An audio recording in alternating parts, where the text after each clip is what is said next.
The note fell from between the pages of Brent's leather planner like a death sentence. 3 lines, hastily scrawled in my husband's distinctive handwriting. Meeting S again. Mother insists. Must secure the future. My name is Kaya, and until this moment, I thought I was living someone else's dream life. Funny how a single scrap of paper can shatter everything you thought you knew. Darling, the lamb isn't going to season itself. Skylar's voice cut through my thoughts, sharp as the knife I was holding. My mother-in-law hovered behind me in her pristine kitchen, where I'd been relegated to preparing another elaborate family dinner. Remember, the congressman is joining us tonight. Of course, I replied, forcing a smile. I haven't forgotten my place as the family's glorified cook. Now, she tutted, adjusting her pearl necklace. We all have our roles to play. The Crawford name carries certain expectations. 5 years ago, I'd been running my own successful catering business, creating innovative fusion dishes that made food critics swoon. Now I was here, suffocating under crystal chandeliers and generations of family portraits, all wearing the same judgmental expression as my mother-in-law. Kaya! Brent's voice echoed through the marble hallway. He appeared in the doorway, loosening his tie.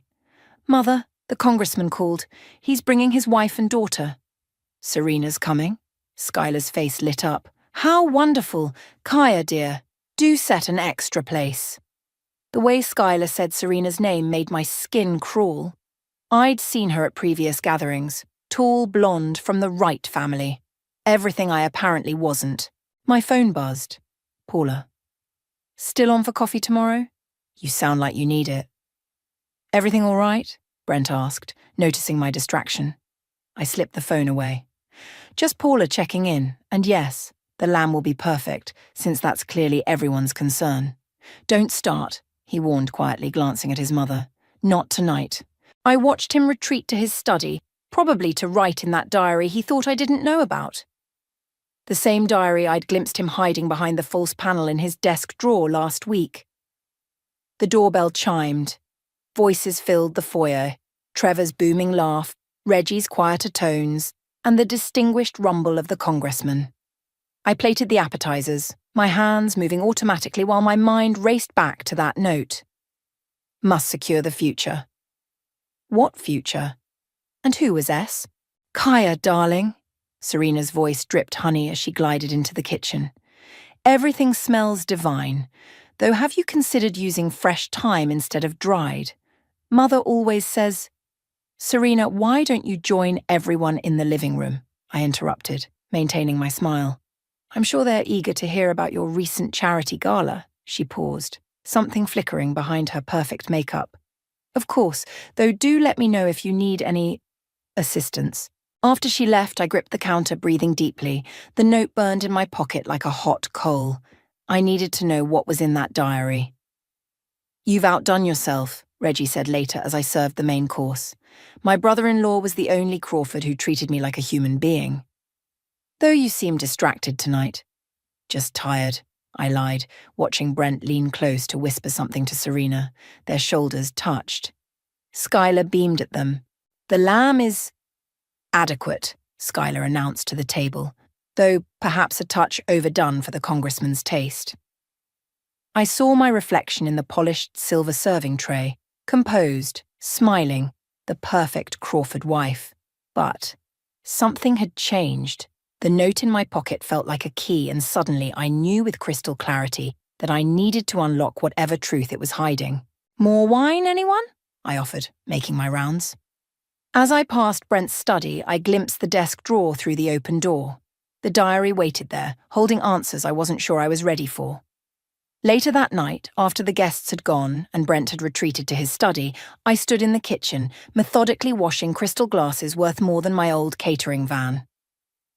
Each one clinked against the sink like a tiny bell, counting down to something I couldn't name yet.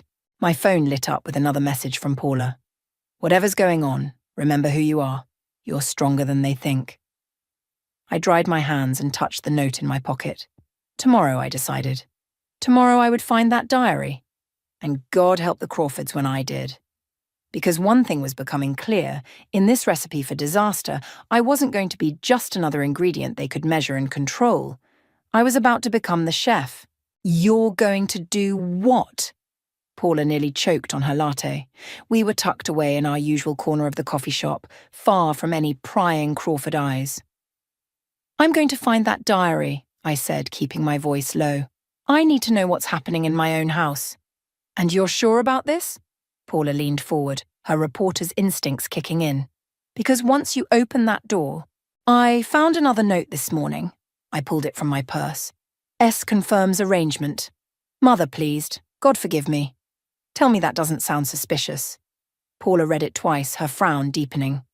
When did you say Brent started acting different? 3 months ago.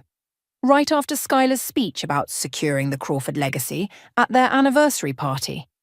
I stirred my untouched coffee. The same week Serena started showing up at every family function. Speak of the devil, Paula muttered, nodding toward the window. Outside, Serena was climbing into her Mercedes, parked right in front of Brent's office building across the street. That's the 3rd time this week, I said. And Brent's supposed to be in Chicago. My phone buzzed. Skylar's name flashed on the screen. I declined the call. You can't avoid her forever, Paula warned. Watch me. I have 2 hours before she expects me at the house to plan next week's charity gala. That's enough time. For what? To search Brent's study. I stood up, gathering my things. Cover for me if she calls. Paula grabbed my arm. Be careful, Kaya. These people, they're not like us. I drove home with my heart pounding. The house was empty.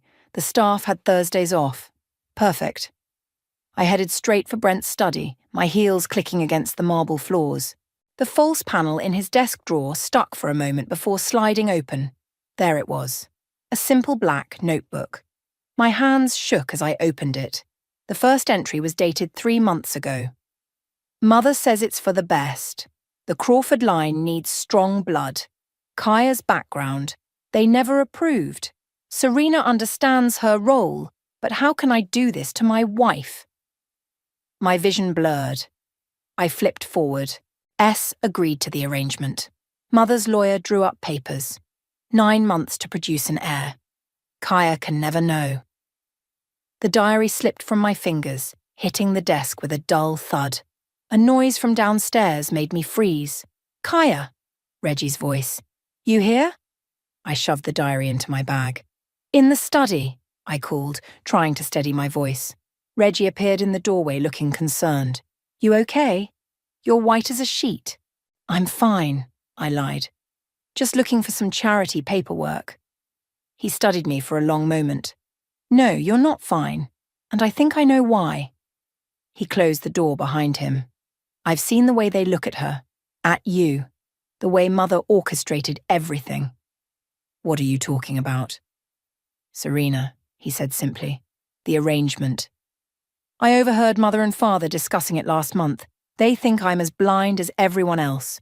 My legs gave out and I sank into Brent's chair. They're trying to replace me.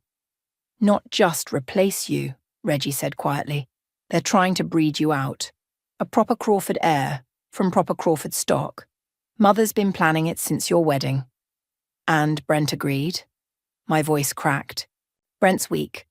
Always has been. But listen, he moved closer, lowering his voice. I have proof, documents, recordings. I've been gathering evidence of Mother's schemes for years. If you want to fight back. The front door slammed. Skylar's voice rang out. Kaya, are you here early, dear? We need to discuss the seating arrangements. Reggie and I stared at each other. Tomorrow, he whispered. Meet me at the old boathouse, bring the diary. I nodded, heart racing as footsteps approached the study. Skylar appeared, perfectly coiffed as always. There you are. And Reggie too. How lovely. Her smile didn't reach her eyes. Darling, why haven't you been answering my calls? Sorry, I was organising, I gestured vaguely at the desk. Well, never mind that now. We have work to do. She paused, studying my face. Are you feeling all right? You look rather disturbed. Just a headache, I said, patting my bag where the diary lay hidden. Nothing a little rest won't cure. Rest? Skylar laughed. Oh, darling, Crawfords don't rest. We persevere. She turned to leave, then added, Oh, and Serena will be joining us for dinner tonight. Do make sure there's enough for everyone. I caught Reggie's eye as she left. He nodded slightly. A promise. A conspiracy. The diary felt heavy in my bag, weighted with betrayal and secrets, but now I had an ally. And tomorrow, at the boathouse, I would learn exactly how deep this conspiracy went. The boathouse creaked in the morning wind as I faced Brent across the dusty space. His face was ashen. The diary lay open between us on an old crate. How long have you known? He asked. Long enough. I kept my voice steady. Were you ever going to tell me or just wait until Serena's pregnancy announcement at some fancy dinner party? He flinched. It's not what you think. Really? Because your diary spells it out pretty clearly. Mother says it's the only way. The papers are signed. 9 months to produce an heir. I threw his words back at him. Did you think I wouldn't figure it out? You don't understand the pressure. The pressure? I laughed, harsh and broken. Try being the outsider for 5 years. The charity case who married above her station. The disappointment who couldn't give them their precious heir. I never meant to hurt me? Then why did you sign those papers, Brent? Why did you agree to father a child with another woman? He slumped against the wall. Mother said it was the only way to save the family name, that your background wasn't suitable. She had it all planned. The lawyers, the confidentiality agreements, even the story we'd tell society. And what was that going to be, that I was barren, unstable, or just conveniently out of the picture? Kaya, please, don't. I held up my hand. Just tell me one thing. Was it before or after our anniversary dinner, when you gave that toast about love and loyalty? Was Serena already pregnant? His silence was answer enough. The boathouse door creaked. Reggie stepped in, holding a manila envelope. Sorry I'm late. Had to shake Mother's assistant. She's been following me. Show her, Brent said quietly. Show her everything. Reggie spread documents across the crate. Emails between Skylar and various lawyers, medical records, a contract with Serena's signature, promising her a substantial trust fund in exchange for carrying a Crawford heir. Mother's been planning this for years, Reggie explained. She did the same thing to our Aunt Catherine 20 years ago. When she couldn't conceive, they replaced her too.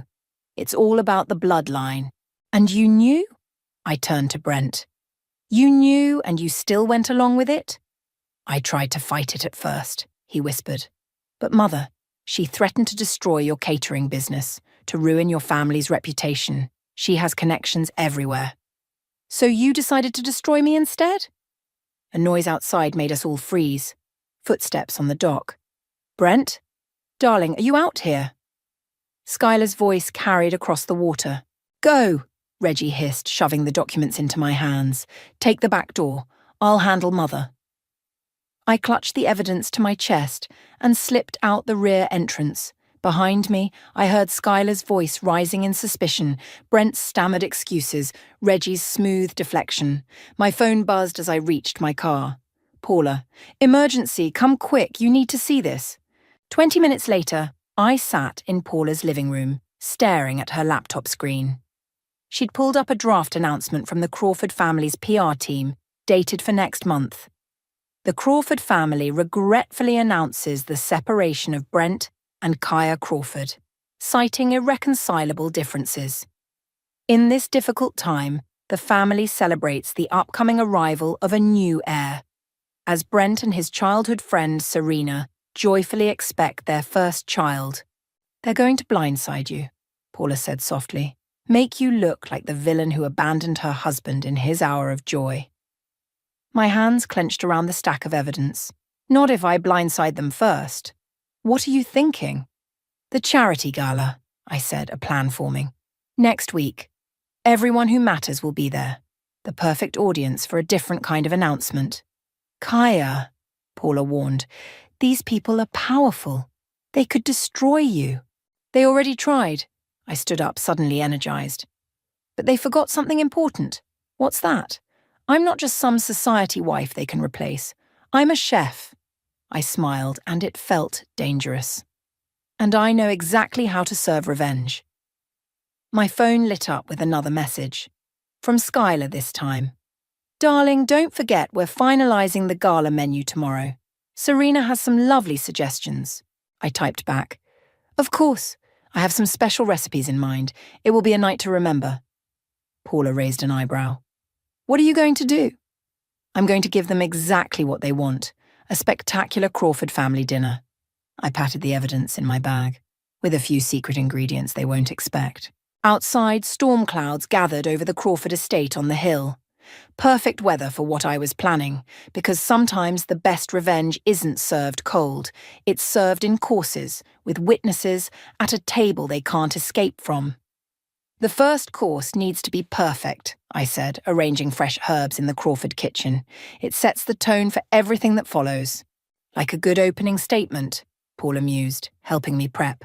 She'd insisted on being here for the gala menu tasting, claiming she was writing a piece on society events. Skylar had been thrilled at the publicity. Exactly. I carefully plated the appetizer, seared scallops with a bitter orange sauce. Every bite tells a story. Speaking of stories, Skylar swept in, Serena trailing behind her like a designer shadow. I've been thinking about the seating arrangements. Serena should be at the main table, don't you think? Next to Brent, of course. Of course, I smiled, sliding the plates across the counter. Try this. Serena took a delicate bite. Oh, it's different. The sauce is quite sharp. Bitter orange, I explained. Sometimes the sweetest-looking things have a hidden bite. Skylar's eyes narrowed slightly. Perhaps something more traditional would be better. Trust me, I said, holding her gaze. This menu will give everyone exactly what they deserve. The kitchen door swung open as Reggie entered. Something smells amazing. He caught my eye, patting his jacket pocket slightly. More evidence. Perfect timing, I said. Try the scallops. I'm thinking of calling it truth served cold. Skylar's teacup clinked sharply against its saucer. What an unusual name. I'm full of surprises lately. I turned to Serena. Aren't we all? Colour flooded her cheeks. I should check on the, flower arrangements. But you haven't tried the second course, I called after her retreating form. It's a revelation. Paula stifled a laugh behind her notebook. Reggie coughed to hide his smile. Kaya. Skylar's voice turned steel sharp. A word in private. She led me into the dining room, closing the doors. What exactly do you think you're doing? Planning a menu. Isn't that what you wanted? Your perfect little chef, cooking your perfect little meals? Don't play games with me. She stepped closer. I've worked too hard to let you ruin everything now. Ruin what, Skylar? Your carefully orchestrated replacement plan? Your designer grandchild? She went pale. How dare you? I dare because I have proof. I pulled out my phone, showing her a photo of the contract with Serena. Every email, every legal document, every secret meeting. Where did you... Let's just say not everyone in your family agrees with your methods. I slipped the phone away. The gala is in 3 days. 300 of your closest friends will be there. Imagine the scandal. You wouldn't dare, she hissed. We'd destroy you. You already tried that, but here's the thing about trying to break someone. Sometimes you just make them stronger. The doors burst open. Brent stood there looking between us. Everything okay in here? Wonderful, I said brightly. Your mother was just helping me plan the perfect menu. Weren't you, Skylar? She forced a smile. Yes, though I still think the sauce is too bitter. Oh, don't worry. I patted her arm as I passed. The main course will be much harder to swallow. Back in the kitchen, Paula and Reggie were huddled over the counter. Well? Paula asked. She took the bait. I started preparing the second course. Now we wait. You should see the guest list, Reggie said. Every major family in the city, press, politicians, Mother's whole carefully curated social circle. Perfect. I drizzled sauce over perfectly seared duck breast. Because I'm about to serve them the biggest story of the season. My phone buzzed. A text from Brent. We need to talk, please. Not now, I typed back. I'm busy planning your celebration dinner. The press release is scheduled for the day after the gala, Reggie said quietly. They're going to announce the pregnancy and your separation at the same time. Let them try. I plated the duck with precise movements. I have a different announcement in mind. Paula touched my arm. Are you sure about this? Once you start, I've never been more sure of anything. I surveyed the kitchen, my battlefield, my stage. They wanted to write my story for me. Now I'm going to tell it myself. Skylar's voice carried from the dining room, sharp with forced laughter. Serena had returned and they were discussing baby names, the perfect family planning their perfect future.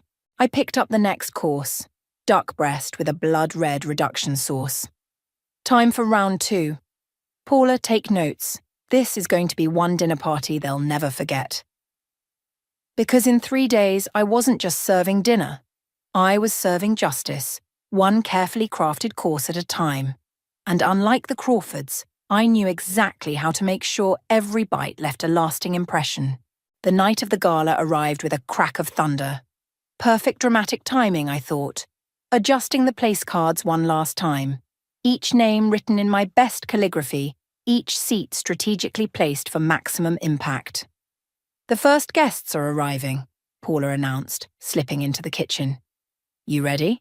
I straightened my black cocktail dress, chosen specifically to stand out among the pastels and creams the Crawford women preferred. Born ready. Kaya! Skylar's voice carried that edge of panic she'd developed over the past 3 days.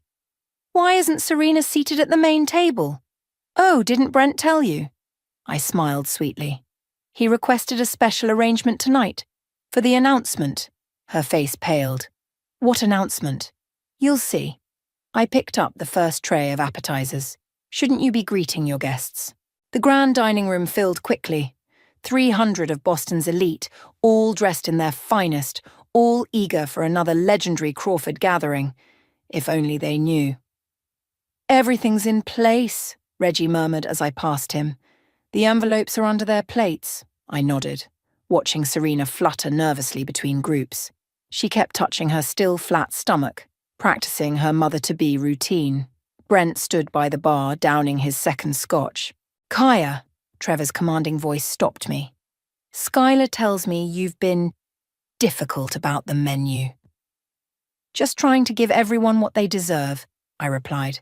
Speaking of which, your special dietary requirements have been carefully considered. His eyes narrowed. What's that supposed to mean? You'll find out during the main course. I moved away, catching Paula's signal from across the room.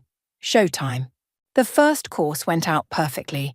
Chilled soup served in delicate crystal bowls. I watched Skylar's face as she read the name card, propped against her bowl. Cream of deception, served with a garnish of lies. She nearly choked on her first spoonful. Is everything all right, Mother? I asked loudly. Several heads turned. Fine, she managed, her perfect smile strained. Though the soup is rather sharp. That's the truth coming through, I said. It tends to cut deep. The second course followed, salad with fresh figs and prosciutto. Each plate carried another card, hidden fruits of betrayal. Serena's hand shook as she picked up her fork. Brent wouldn't meet anyone's eyes. What is this? Trevor demanded, holding up his card. Just adding some context to the meal, I explained. As a chef, I believe every dish should tell a story. Thunder crashed outside as the main course arrived. Servers lifted silver domes in perfect synchronization, revealing perfectly cooked beef tenderloin. And beneath each plate, a thick manila envelope. Before we begin, I stood, tapping my glass. I'd like to make a toast. Kaya, Brent warned. Don't. To family, I continued. To loyalty. To truth. I smiled at Skylar. Why don't we all open our envelopes? I've prepared some light reading to accompany the main course. The sound of tearing paper filled the room. Gasps followed. Photos, documents, emails, the entire sordid plot laid bare in black and white. Oh my God, someone whispered. Is this true? Serena, are you really? How could they? Skylar stood so quickly her chair toppled. This is ridiculous. These documents are clearly fabricated. Are they? I cut in. Should we ask your lawyer? He's right there at table 6. Or maybe Serena's doctor at table 4, the one who signed the artificial insemination papers. The room erupted in whispers. Serena burst into tears. Brent reached for another drink. You've ruined everything, Skylar hissed. No, I corrected her. You did that yourself. I'm just serving it up for everyone to see. Security, Trevor bellowed. Remove her at once. Before you do, I raised my voice. You might want to check the manila envelope being delivered to the Boston Globe right now. Paula. My friend held up her phone, showing the email confirmation. Story goes live at midnight. Chaos erupted. Society matrons clutched their pearls. Phones came out. The whispers turned to shouts. Well, I picked up my wineglass. I should head to the kitchen. Dessert is a very special recipe. I call it just desserts. Bitter chocolate truth bomb with a core of cold revenge. You'll never work in this city again, Skylar threatened. Actually, Reggie stepped forward. She will, as my new business partner. We're opening a restaurant, far from the Crawford name and influence. I surveyed the wreckage of their perfect facade, Serena sobbing, Brent drinking, Trevor raging, and Skylar's carefully constructed world crumbling around her designer shoes. Dinner is served, I announced to the room, and unlike the Crawfords, I believe in giving people exactly what they deserve. Outside, the storm raged on, but in here, in my kitchen, in my domain, justice was being served, one course at a time. You can't just walk away from this, Brent's voice echoed through the kitchen as guests continued to flee the dining room. We need to fix this. I carefully plated the chocolate desserts, each one a perfect dark sphere. Fix what exactly?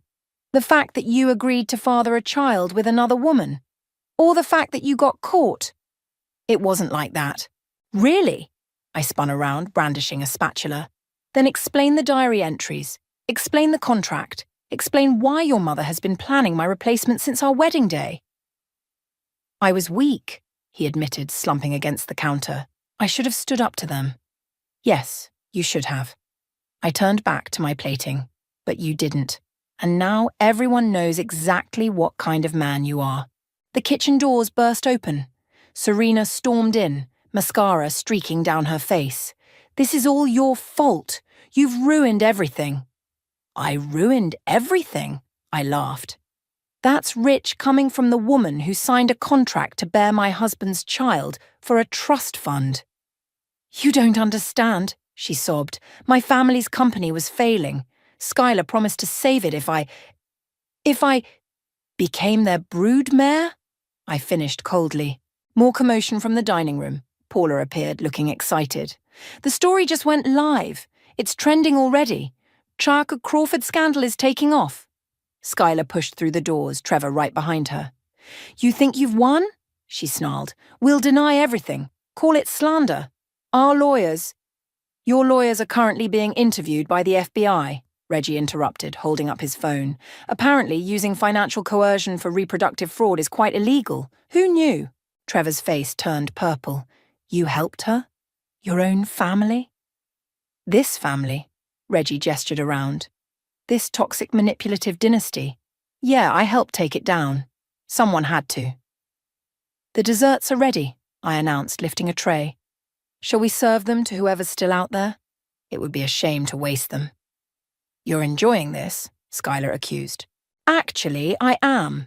I moved past her.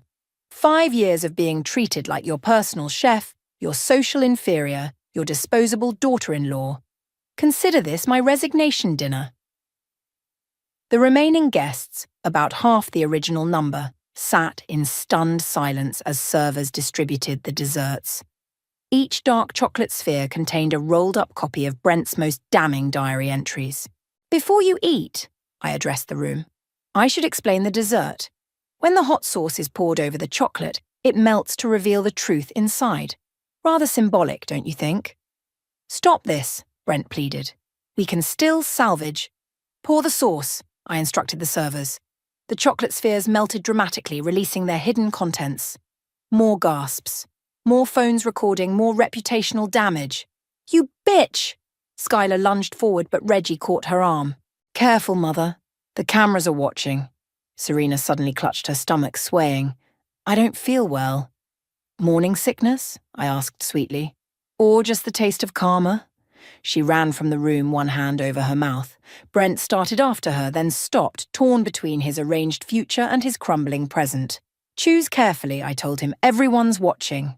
Paula's phone buzzed continuously.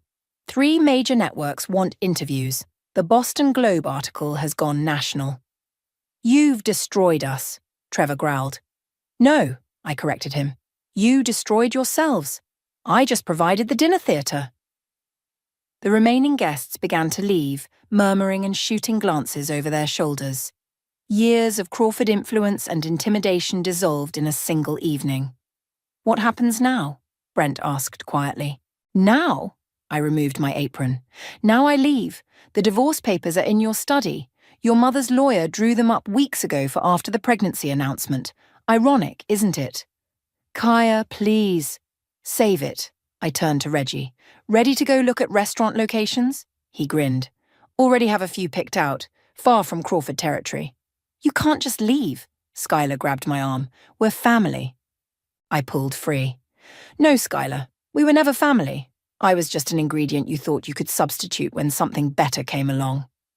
The press will be here soon, Paula warned. Perfect. I headed for the door, then paused. Oh, and Skylar? The chocolate sauce? It stains. Good luck getting it out of your imported tablecloth. I walked out of the Crawford mansion for the last time, leaving behind the chaos I'd created. Behind me, I could hear Skylar's wails, Trevor's threats, Brent's protests. But ahead of me lay freedom, vindication, and a future I would build on my own terms. The storm had passed, leaving the air clean and fresh, like a kitchen after service, wiped clean and ready for a new day. And how did it feel to expose one of Boston's most prominent families? Ellen Chen from the Boston Globe leaned forward, recorder running. Like plating the perfect dish, I replied, sitting in Paula's living room the morning after the gala. Everything has to be precisely timed. My phone hadn't stopped buzzing since last night. Reporters, lawyers, even a few television producers. The Crawford scandal was everywhere. Kaya! Paula burst in, waving her tablet. You need to see this. Serena just went live on Instagram. We huddled around the screen. Serena, still in last night's makeup, looked directly into the camera. I want to tell my side of the story. The Crawfords, they promised to save my family's business. I never meant to hurt anyone. Turn it up, Ellen urged, recording. Skylar approached me 6 months ago, Serena continued, her voice breaking. She said Kaya wasn't suitable for carrying on the family line, that they needed someone with the right breeding. They offered me $5 million and a guarantee to save my father's company. Holy shit, Paula whispered. My phone rang. Reggie, are you watching this? Yeah. How's the fallout at the mansion? Nuclear. Mother's had 3 anxiety attacks. Father's lawyers quit this morning. And Brent. He paused. Brent's gone. Left a note saying he's checking into rehab. The doorbell rang. Paula answered it and came back looking pale. Skylar's here. Perfect timing, Ellen smiled. Mind if I stay? Skylar swept in. Designer suit impeccable despite everything. But her eyes were red, her hands shaking. Come to serve me with papers, I asked. I came to apologize. The room went silent. Even Serena's Instagram confession kept playing in the background. You what? Don't make me say it again. Skylar sank onto the couch. Everything's falling apart. Trevor's being investigated for financial fraud. Brent's gone. Serena's talking to the press. Our reputation is exactly as real as it always was, I finished. A carefully constructed lie. We were trying to protect our legacy. By destroying mine? I stood up. By treating me like some defective appliance you could replace? I was wrong, she whispered. Ellen's recorder whirred quietly. Wrong about what exactly? I pressed. About manipulating your son? About buying a woman to bear your grandchild? About trying to erase me from your perfect family picture? All of it. Tears streaked her makeup. I didn't know how to let go of control, of tradition, of everything we built. You built it on lies, and now it's gone. She looked up at me. Are you happy? Happy? No. Satisfied? Yes. I moved to the window. You know what the difference is between cooking and what you did, Skylar? In cooking, you have to respect your ingredients. Work with them, not against them. You can't force something to be what it's not. My phone buzzed again. A text from Brent. I'm sorry for everything. Getting help. Don't try to contact me. The divorce papers. Skylar pulled an envelope from her bag. They're signed. Brent did it before he left. Thank you. I took them without opening them. What will you do now? She asked. Live my life. Open my restaurant with Reggie. Cook food that makes people happy instead of serving up lies. Ellen cleared her throat. Mrs. Crawford, would you like to make an official statement? Skylar stood, straightening her jacket. No, I think enough truth has been served for one day. She headed for the door, then turned. Kaya? Yes? The dessert last night. It was excellent, even with the evidence inside. After she left, Ellen packed up her recorder. This story's going to win awards. Just make sure you get the recipe right, I said. Revenge is all about the proper ingredients. Paula hugged me. You okay? Better than okay. I pulled out my phone and showed her the email I'd received this morning. An offer to host my own cooking show based on the viral video of last night's dinner. From disaster to triumph, she grinned. Speaking of which, I grabbed my keys. Reggie's waiting. We're looking at a space for the restaurant today. What are you going to call it? I smiled. Just desserts. Outside, reporters still camped on the sidewalk, but I walked past them with my head high. The Crawford mansion loomed on the hill above the city, but it didn't cast a shadow over me anymore. My phone buzzed one last time. Serena. I'm having the baby, but not for them. Not anymore. I hope you can forgive me someday. I typed back. Sometimes the best recipes come from starting over. Because that's what I was doing. Starting fresh, with clean ingredients and an empty kitchen, ready to create something authentic. Something real. Something mine. And we're live in 3, 2, 1. The studio lights brightened as I faced the camera. Welcome to Sweet Revenge, where every recipe tells a story. The cooking show set gleamed around me. State-of-the-art equipment, warm lighting, and most importantly, my own rules. No Crawfords in sight. Today's special guest needs no introduction, I smiled. But I'll give her one anyway. Please welcome Serena. She walked on set, baby bump now visible under her casual dress. The audience applauded. They knew the story, everyone did. But they didn't know this part yet. Thanks for having me, Kaya. She took her place at the cooking station. Though I'm not sure I deserve it. Today we're making something special, I announced to the camera.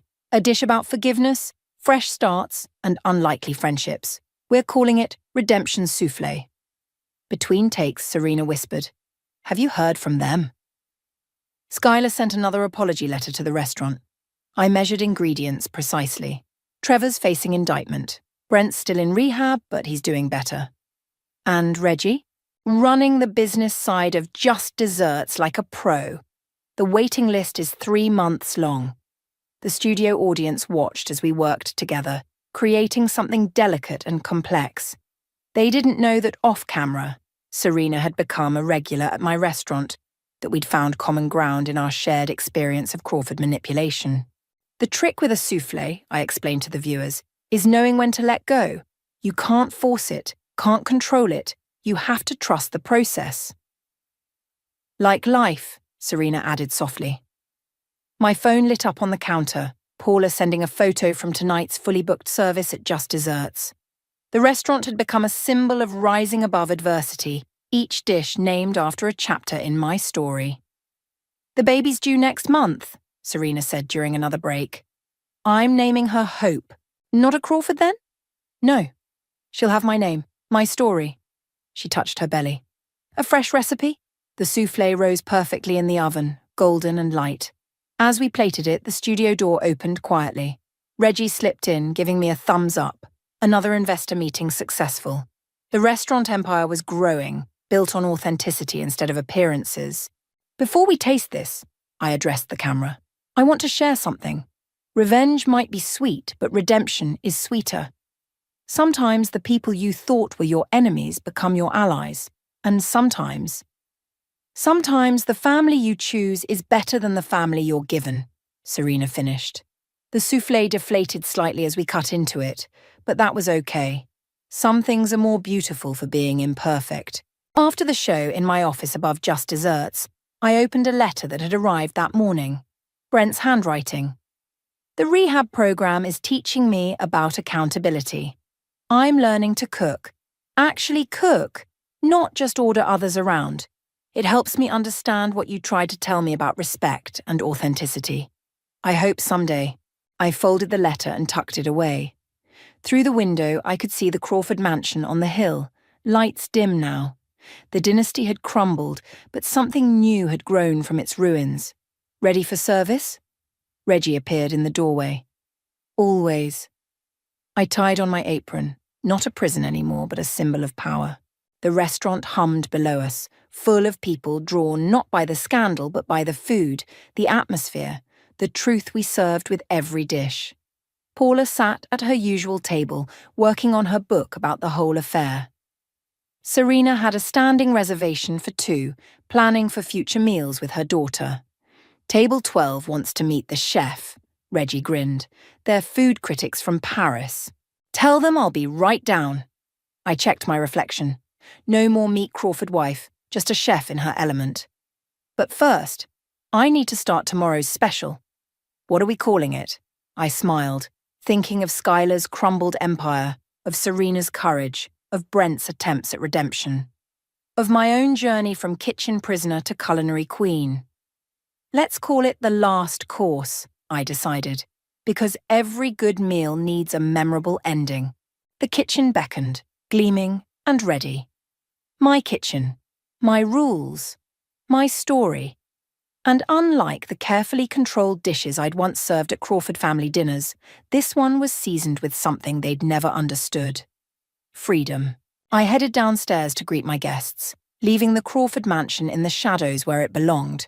Some recipes aren't about revenge at all. They're about rising, about transformation, about proving that the best dishes come from the heart, not from a dynasty's dusty cookbook. And that's a truth worth serving every single day.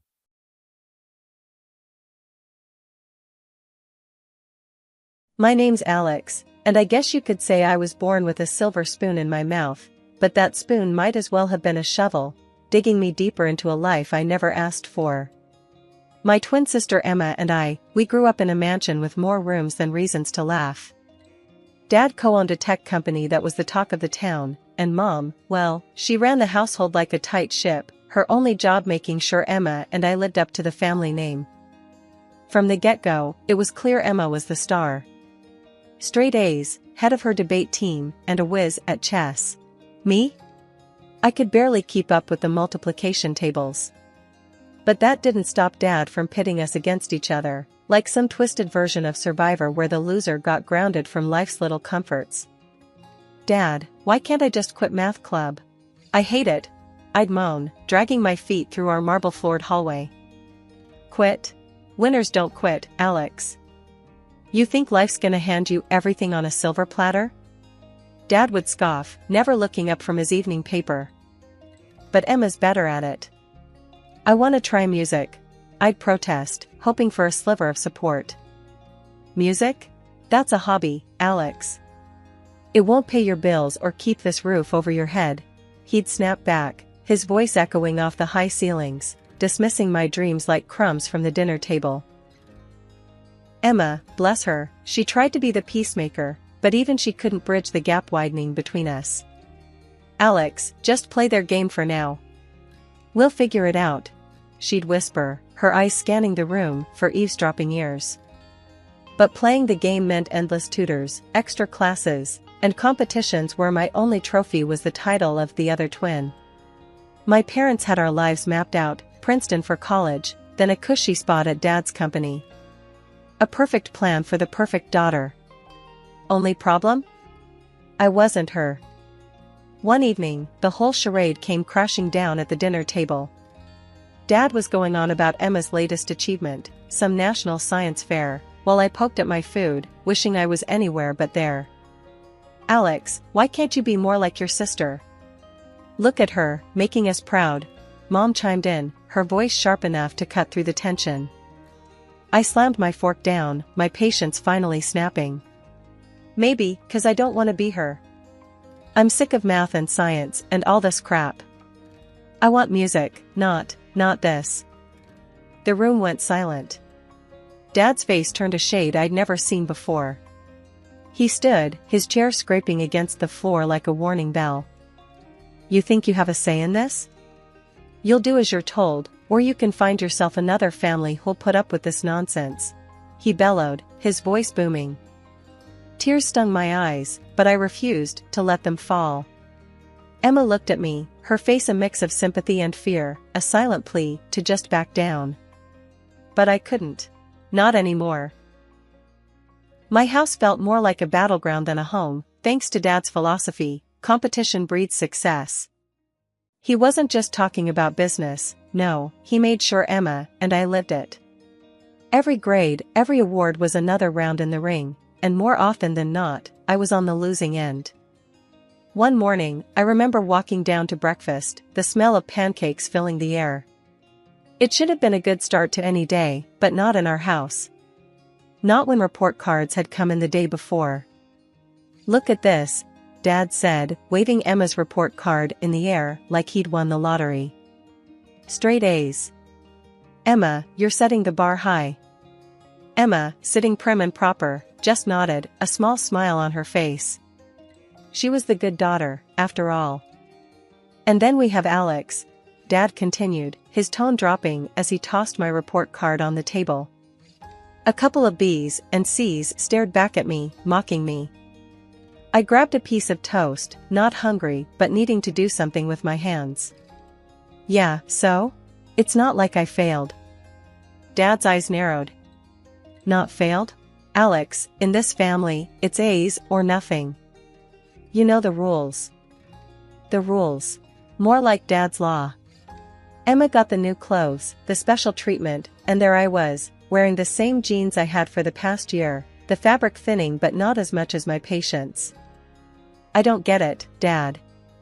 It's just a couple of grades. Why does everything have to be a competition?" I asked, my voice rising. "Because, Alex, that's life. You think you're gonna get anywhere with those grades? You think you'll be anything more than average?" Dad shot back, his words like daggers. Emma tried to play peacemaker, as always. "Dad, maybe if we helped each other out more, instead of competing, we could both do better." Dad scoffed, "Helping? No. You need to push each other. Only the best for my daughters." I remember looking down at my plate, appetite gone. "So, what? Since I didn't get straight A's, I don't get lunch today?" "No lunch, no new clothes. You know the deal, Alex. Maybe next time, you'll try harder," Dad said, his voice cold and final. The rest of breakfast was silent. Emma ate her pancakes, Dad read his newspaper, and I just sat there, stewing in anger and frustration. It wasn't just about the clothes or the food, it was about being seen as less in my own father's eyes. After breakfast, I went up to my room, slamming the door behind me. Emma followed, knocking softly. "Alex, you okay?" she asked, her voice laced with concern. "Do I look okay? I'm sick of this, Em. Sick of being compared, of never being good enough." I spat out, my words harsh, but honest. Emma sat down beside me, her hand on my back. "I know, it sucks. But we're stuck in this together, right? Maybe we can find a way to make it work, to get through to Dad." I laughed, but there was no humor in it. "Yeah, right. Dad changing his mind? That'll be the day." Life at home was like walking on a tightrope, with every step calculated to avoid the next lecture or comparison. But whenever I could, I'd sneak away to my room, plug in my old, beaten-up headphones, and lose myself in music. It was my secret garden, a place where grades and competitions didn't exist. One day, I mustered the courage to bring it up at dinner. The table was set, and the air was filled with the usual tension that accompanied our meals. Dad was going on about some business deal, and Emma was sharing her latest school project. It felt like now or never. "Hey, I've been thinking," I started, my voice barely above a whisper. The room fell silent. "I want to learn music. Like, really learn it. Maybe take some singing lessons or piano." Dad's fork paused midair, and Mom's gaze snapped to me, her expression a mix of surprise and annoyance. "Music?" Dad finally said, his voice flat. "Alex, we've been over this. Your focus should be on your studies, on getting into a good college." "But I am focusing. Can't I have something for me? Something that actually makes me happy?" I pushed back, feeling a mix of fear and defiance. "Happy? You think life's about doing what makes you happy?" Dad laughed, but there was no warmth in it. "Real life is about making sacrifices, doing what's necessary. Music is a hobby, Alex, not a career." Emma glanced at me, her eyes filled with a silent apology. She knew how much this meant to me, but she also knew arguing with Dad was like talking to a brick wall. "I don't see why I can't do both." "Study and music," I argued, feeling the heat rise in my cheeks. "Because I said so," Dad shot back, his voice rising. "We're not spending money on some whim when you should be improving your grades." End of discussion. Mom nodded in agreement, her usual stance. "Your sister is setting the example, Alex. Why can't you just follow her lead?" The rest of dinner passed in silence. I barely touched my food, my appetite gone with my dreams. Later, Emma came to my room, knocking softly. "Alex, don't let them get to you. You're talented, and you know it," she whispered, sitting on the edge of my bed. "Talented? Right. If I was, they'd actually listen to me," I mumbled, staring at the ceiling. It was the end of what felt like the longest year ever. School was a blur of exams, essays, and endless lectures about our future, specifically, a future my parents had mapped out for us. For Emma, it seemed like smooth sailing. For me? A shipwreck in slow motion. I was in my room, trying to drown out the world with some music, when Emma burst in, her face flushed with excitement. "Alex, the letters came." My heart sank. College acceptance letters. The ones that would apparently make or break our lives, according to Dad. Emma was waving hers in the air, a big, fat envelope from Princeton. I got in. "Congrats," I mumbled, my voice drowned out by the jealousy and fear gnawing at me. "Haven't checked mine yet." Emma's smile faltered. "Come on, let's look together. It's gotta be good news." We found my letter, a thinner envelope that felt like it weighed a ton. I opened it with shaking hands, scanning the words quickly before they blurred into nothingness. I didn't get in." Emma wrapped an arm around me, but I shrugged her off, feeling a mix of relief and despair. I didn't even want to go to Princeton, but explaining that to my parents would be like talking to a brick wall. Dinner that night was when everything exploded. Mom and Dad were already halfway through a bottle of wine, celebrating Emma's acceptance. "Here's to Emma, following in the family's footsteps," Dad toasted, beaming. "And Alex?" Mom asked, turning to me with a raised eyebrow. I took a deep breath. I didn't get in. The room went silent. Dad's face turned a shade of red I'd only seen a few times in my life. "What do you mean you didn't get in? Did we not spend enough money on your tutors, your prep courses? How could you be so careless?" "I tried, okay? Maybe Princeton just wasn't the right place for me," I shot back, my voice rising. "Not the right place? Do you hear yourself? You've embarrassed us, Alex." "Thrown away every opportunity," Dad yelled, slamming his fist on the table. Mom chimed in, her voice cold and sharp. "We expected better. Your sister managed just fine. Why can't you?" "That's enough." I stood up, my chair scraping loudly against the floor. I never wanted Princeton. I never wanted any of this. I want music, not some business degree. Dad looked like he might explode. Music? Is that your excuse? You're a disappointment. I felt something inside me snap. Fine. If I'm such a disappointment, maybe I shouldn't be here at all. Dad's eyes narrowed. Is that so? You think you can make it on your own? Fine. There's the door. Don't come back begging when the real world chews you up and spits you out. After the showdown at home, I didn't have much of a plan, just a bag of clothes and a heart full of broken dreams. But there was one person who had always been my anchor in the stormiest seas, Grandma Jean. She lived states away, a fact that seemed more like a blessing now. It meant distance from the chaos of my current life. I scraped together what little money I had and bought a train ticket. The journey was a blur, each clickety-clack of the train tracks a step further away from my old life. When I finally made it to Grandma Jean's, I was a mix of relief and exhaustion. Her house, with its familiar cozy warmth, felt like a safe haven for the first time in forever. I spilled everything to Grandma the moment I walked through the door, the fight, leaving home, my dreams of music. She listened, her brows furrowing and unfurrowing, her lips pressed into a thin line now and then.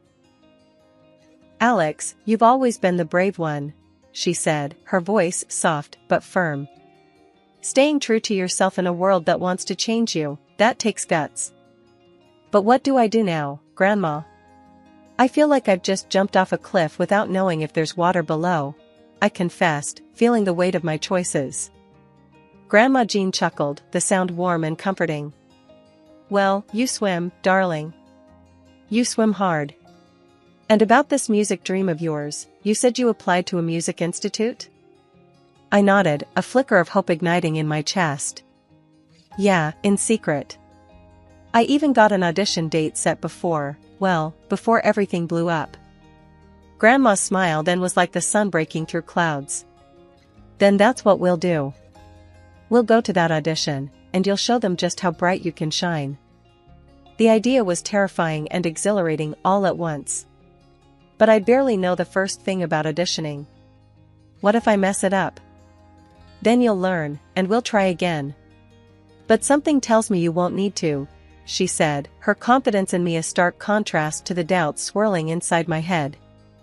The day of the audition came faster than I thought possible.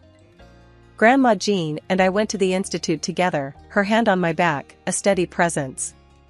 Walking into that audition room felt like stepping onto a battlefield, my nerve soldiers ready to turn tail. But then I sang, my voice steadier than I felt, pouring every ounce of emotion I had into the notes. The room was silent for a heartbeat after I finished, a silence so complete I feared I'd failed before one of the teachers finally spoke. "Your voice, it's quite remarkable. Clear, emotive, and strong.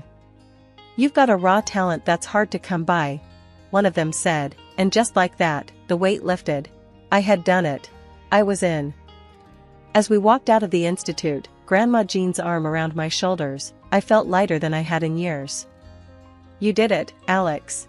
I'm so proud of you," she said, her voice thick with emotion.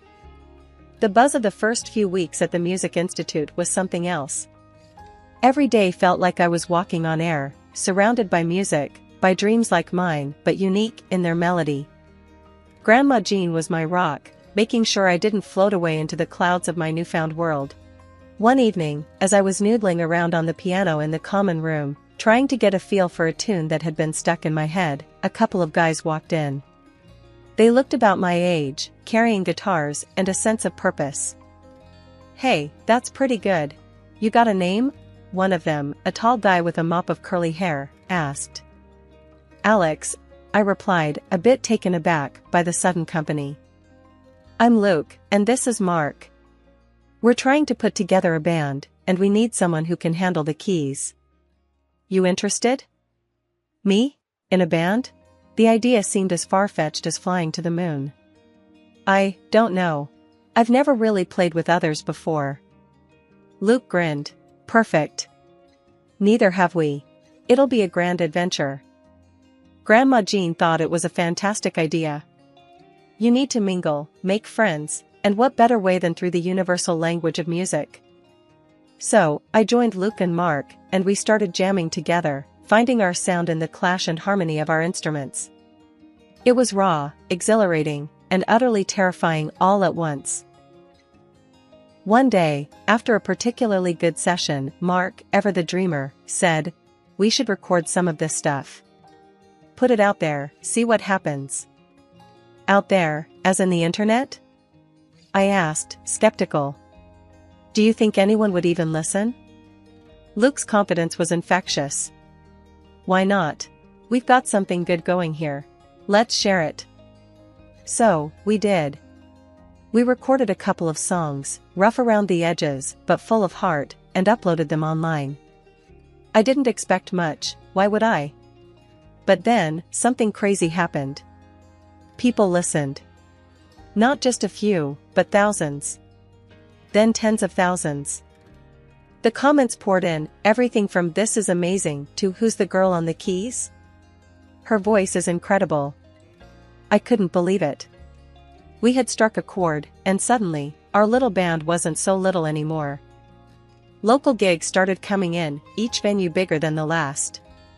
The first time we played live, my hands were shaking so much I could barely hit the right notes. But as the music flowed through us, as I looked out at the sea of faces illuminated by the stage lights, something clicked. This was where I was meant to be. After one show, a guy in a suit approached us, a slick smile plastered on his face. "You kids have got talent. Ever thought about going professional?" We exchanged glances, the unspoken question hanging in the air. Were we ready for this? Grandma Jean's advice was simple. Take the chance, Alex. You've got nothing to lose and everything to gain. Just remember who you are, and don't let the glitz blind you. So, we took the plunge, signing a deal that seemed too good to be true. The gigs got bigger, the crowds louder, and our music spread like wildfire. I was living a dream I hadn't even dared to dream, my voice finding its way into the hearts of strangers. Then, one evening, as I was sifting through our latest batch of comments and basking in the surreal glow of it all, my phone buzzed with a call from Emma. Emma, my twin, the other half of me we'd grown so distant over the years, mired in rivalry and silence. "Alex? Hey, it's me," she said, her voice hesitant over the line. I paused, taken aback. "Emma? Wow, hi. What's up?" "I saw you on YouTube, with your band. You were amazing, Alex," she confessed, and I could hear the sincerity in her voice, a stark contrast to our last cold exchanges. A warmth spread through me. "Really? You think so? Thanks, Em. That means a lot, coming from you." There was a pause, and then Emma let out a sigh. "I wish I had your courage, Alex. I'm here at Princeton, doing what's expected, living this life that feels like it belongs to someone else. Surrounded by these kids who have everything, and yet I've never felt more out of place." Her words struck a chord, echoing my own feelings of being lost in a world where I didn't belong. "Emma, it's never too late to change your path. To find what makes you happy." "I know, but it's not that easy.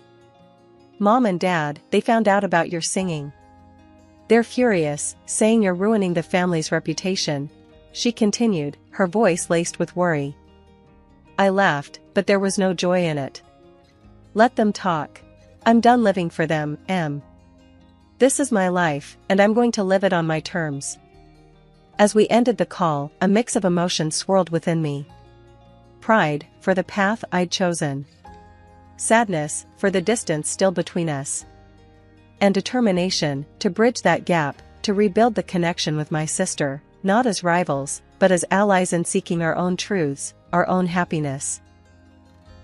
6 months into the whirlwind that my life had become, with gigs almost every other night and our tracks blasting from speakers in corners of the world I hadn't even visited, I faced a confrontation I hadn't anticipated. Right after a show that felt like our best yet, the backstage drama outdid the onstage energy. Bursting into my dressing room, Dad's face was a storm cloud in human form. Alex, what do you think you're doing? You're dragging our name through the mud. Grandma Jean, who had been my steadfast supporter at every show, stepped in, her voice the calm in the tempest. Now, Richard, let's talk about this calmly. There's no need for a scene. The argument escalated quickly, voices rising, until security had to step in. Watching my parents being escorted out was surreal, a scene I'd never imagined in my wildest dreams. Afterwards, Grandma Jean was firm with the venue managers. I don't want them anywhere near her, not when she's working. It's not just a request, I'm insisting. The next few weeks brought a barrage of texts from Mom and Dad, each one more cutting than the last, predicting doom and gloom for my career. They couldn't see the truth, blinded by their prejudice and disappointment. Fed up, I finally shot back with a link to one of our YouTube videos. Check the views. Listen to the fans. This is real. The video had exploded, racking up millions of views and comments praising everything from the music to my voice. The silence that followed was telling. They had seen it, the undeniable evidence of my success, and it had rendered them speechless. 2 years zipped by like a fast-forward track. Then, out of the blue, Mom called. Her voice was different, hollow, like the fight had gone out of her. Alex, I need you to listen, just this once, she started, and something in her tone made me pause. She poured it all out, the bad luck that hit like a wrecking ball. Dad's business crumbled thanks to a backstabbing partner from overseas, leaving them penniless, forcing them to downsize their life to a cramped apartment. Emma, too, was hit by the fallout, pulling out of Princeton to chase a scholarship at a university she actually wanted to attend. And then came the kicker, the apology that sounded years too late. We were wrong, Alex. I pushed you too hard, loved too little. I'm sorry. Hearing that was like a punch to the gut, but not for the reasons you might think. I was over the anger, past the resentment. Mom, I can't do this. It's too much water under the bridge. But life had a way of moving on, and so did I. Emma called next, her news a bittersweet mix. She was moving, transferring to a university close by. Looks like it's going to be us three musketeers again, she said, her voice bright, trying to lift the mood. My music was my escape, my world where I could control the narrative. With Grandma's encouragement and a stroke of luck, I landed a deal with a record label that believed in my vision. My first album dropped, a collection of tracks that felt like reading pages from my diary out loud. The charity concert in my hometown was a trip down memory lane, a reminder of where I started and how far I'd come. After the show, there they were, Mom and Dad. Time hadn't been kind, the years had carved deep lines of hardship across their faces. They wanted to talk, probably to bridge the chasm that had opened up between us, or maybe, as I suspected, because they were in need. I watched them for a moment, a flood of memories washing over me, before turning away.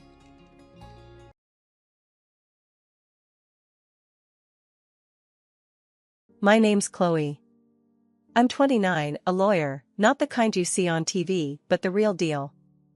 Work's my life, or at least it was until that messed up morning my car decided to die on me. Standing there, on the edge of the road, watching the tow truck haul my car away, I was fuming. Late for work, with no ride, and my phone dying. Just great. Then this guy, Mike, stops by. First thing he says, "Looks like you could use a hand." He's casual, driving this old pickup that's seen better days, but there's something about him. I'm thinking, do I really want to get into a stranger's truck? But then, what choice did I have? Only if you're heading towards downtown, I said, trying not to sound as desperate as I felt. Downtown it is. Hop in. He shot back with a grin that could disarm you at 20 paces. His confidence was something else. The ride was something out of a movie. We talked, or more like, he did most of the talking. Told me about his job in construction, how he loves it but hates waking up early. I shared bits about my lawyering, careful not to dive too deep into the boring details. You always pick up strangers? I asked, half joking. Only the ones who look like they won't murder me in my sleep. He laughed. That got me. His humor, it was dry, kind of like mine. We exchanged numbers before he dropped me off. In case your car decides to bail on you again, he said. I rolled my eyes, but smiled. Didn't think much of it then. Work was a blur, but I couldn't shake off the morning's adventure. Mike's number burned a hole in my phone. On a whim, I texted him. My car's a traitor, but you're not. Coffee? He replied almost instantly. Thought you'd never ask. Mike and we clicked. Not just on the surface, but deep down. He got my jokes, didn't mind my rants about work, and somehow, seeing him became the best part of my day. Weird how life works. One day you're cursing the heavens for a broken down car, and the next, you're waiting for a text from the guy who offered you a ride. That ride changed everything. Looking back, it's funny how moments like these, totally random, unplanned, can set the course of your whole life. But back then, I was just enjoying the ride, pun intended. Meeting Mike was a breath of fresh air, a reminder that sometimes, the best things come from the most unexpected places. And as for my car, well, it got fixed, but I found myself hoping for more mornings like that one, stranded or not. And sure enough, he called later that week, asking me out. We met up at this no-frills cafe, nothing fancy, just a cozy spot where we could talk. And talk we did. It was easy, like we'd known each other for ages. He made me laugh, listened to my rants, and somehow, time just flew by. After Mike and I got serious, he started talking about meeting his family. I was nervous, sure, but figured it was just another step in our thing. Mike had told me loads about his mom and sister, how they were this tight little clan since forever. I respected that. But nothing could have prepped me for the actual meet. We pulled up to their house, a cozy-looking place with a wild garden out front. Mike had this brace yourself look as we walked up. Remember, they're a bit intense, he warned, ringing the bell. Intense? I echoed, raising an eyebrow. I'm a lawyer, Mike. I deal with intense for breakfast. The door swung open, and there stood his mom, Carol, and sister, Lucy. First impressions? Carol had the scrutinizing gaze that could peel paint, and Lucy seemed to mirror her, minus a few years. Mike. And you must be Chloe, Carol said, her voice sweet but her eyes doing a full audit. Come in, come in. The living room was like stepping into a different era, all antique furniture and photos. Mike introduced me properly, and we sat down, the air thick with anticipation. So, Chloe, Carol started, all casual. Mike tells us you're a lawyer. That must be interesting. Yeah, it's got its moments, I replied, trying to keep it light. Lucy chimed in. Must rake in a pretty penny, huh? I laughed, a bit taken aback. Well, it pays the bills and then some. Mike shot me a look, a mix of apology and I told you so.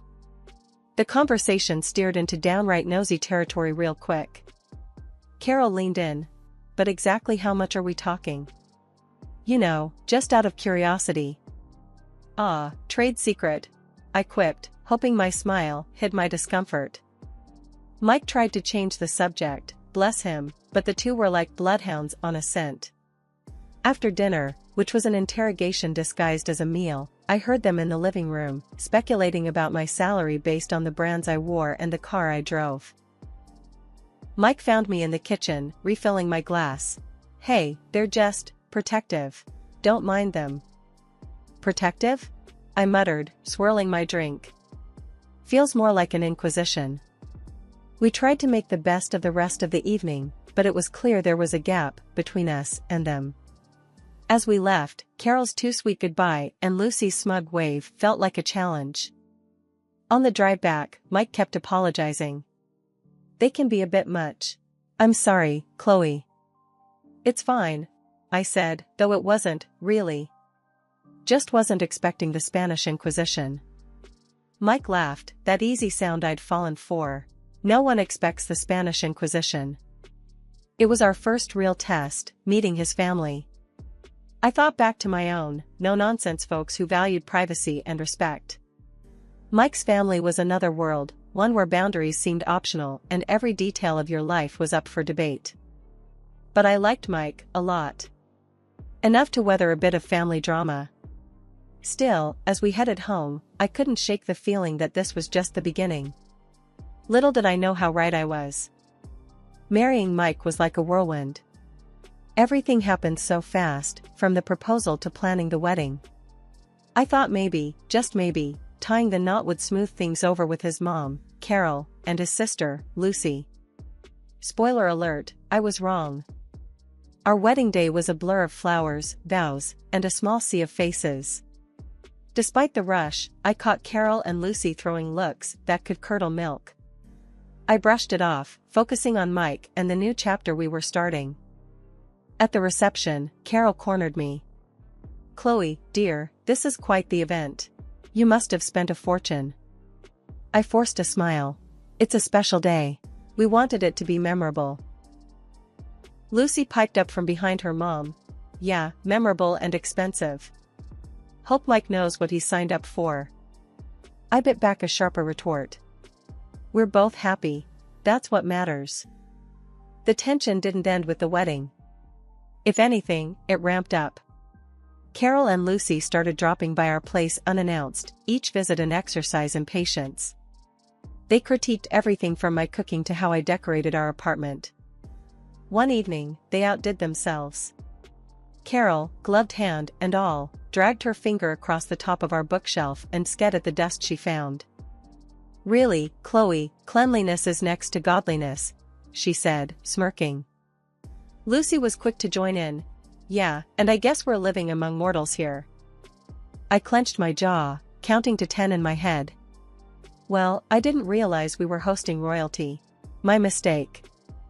Mike, ever the peacemaker, tried to laugh it off. "Come on, you three.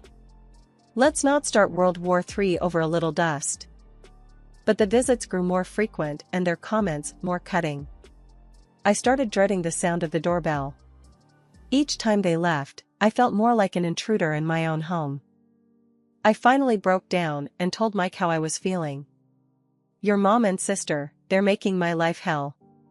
It's like they're marking their territory, and I'm the outsider." Mike looked torn. "I know it's tough, but they're family. They just need time to adjust. I'll talk to them, okay?" But talking seemed to translate to nodding along while they ranted about me not being good enough. Things reached a boiling point one day when they came over, criticizing the dinner I'd made. "This is interesting," Carol said, poking at her food. Lucy snorted. "Interesting is one word for it." Fed up, I snapped. "You know, not everyone can be a Michelin star chef. If you don't like it, maybe next time you can cook." That shut them up for all of 5 seconds. Mike's attempt to smooth things over didn't help much. "Chloe's right. Let's appreciate the effort, okay?" The effort felt futile, though. No matter what I did, it was never enough. They wanted me to change, to mold into whatever perfect daughter-in-law image they had in their heads. But that wasn't me. I'd hit my limit with Carol and Lucy's endless nagging and snide remarks. Their arrogance was something else, like they were the queens of some small kingdom and I was the unwelcome commoner. I'd told Mike about how they were grinding me down, hoping he'd step in. His response? "I'll talk to them," he said, his voice so wishy-washy it made me see red. It was clear as day he didn't want to rock the boat, preferring to stand on the sidelines of this mess. That was the last straw for me. I wasn't about to play the silent sufferer in my own home. If Mike wasn't going to stand up to them, I sure as hell would. The next time they decided to grace us with their presence, I had a plan. We were all sitting around the dinner table, the air already thick with tension. I saw my moment and took it. "Mike's got something he wants to say," I declared, throwing him a look that I hoped would light a fire under him. Mike went red, fumbling for words. Yeah. Mom, Lucy, you should really show Chloe some respect," he mumbled, barely meeting anyone's eyes. You could have heard a pin drop. Carol's face went from 0 to furious in a heartbeat. Respect? She spat, her anger not aimed at Mike, but squarely at me. I will not let you cause a rift between my son and me. The room felt like it was spinning. Here we were, the whole sorry mess out in the open. Mike was squirming, looking anywhere but at us. Carol was in full battle mode, and Lucy? She just sat there, smirking like she was watching her favorite show. I'm not trying to start anything, I shot back, my voice steady even if my insides were anything but. I'm just saying, this is my home too. I deserve to be treated with some kind of decency. Carol snorted, a sound full of disdain. Decency? This isn't about decency. It's about you trying to wedge yourself between me and my children. The accusation was ludicrous. All I'd ever wanted was to find some common ground, to be part of their family, not tear it apart. But standing there, facing Carol's wrath and Mike's silence, I felt a cold realization settle in. Maybe this was a battle I couldn't win. As the evening spiraled into a blur of heated words and cold silences, I wondered how we'd ever recover. Mike's half-hearted attempt at support had only thrown gasoline on the fire, and now I was the villain in Carol's story, the woman who dared to stand up for herself. The confrontation had been meant to clear the air, to finally draw some boundaries. Instead, it felt like I'd only succeeded in drawing battle lines, with me on one side and the family I'd hoped to join on the other. And Mike? He was still somewhere in the middle, unwilling or unable to choose a side. After that fight, my life turned upside down. Carol, my mother-in-law, made it her mission to make my existence a living hell. She'd pop over when I was dead on my feet from work, starting drama out of thin air. And when Mike got home, there she was, all tears and sob stories, claiming I was the villain, hurling insults her way. Mike, bless him, fell for it every time. We'd end up in arguments, him siding with Carol, leaving me feeling like I was taking crazy pills.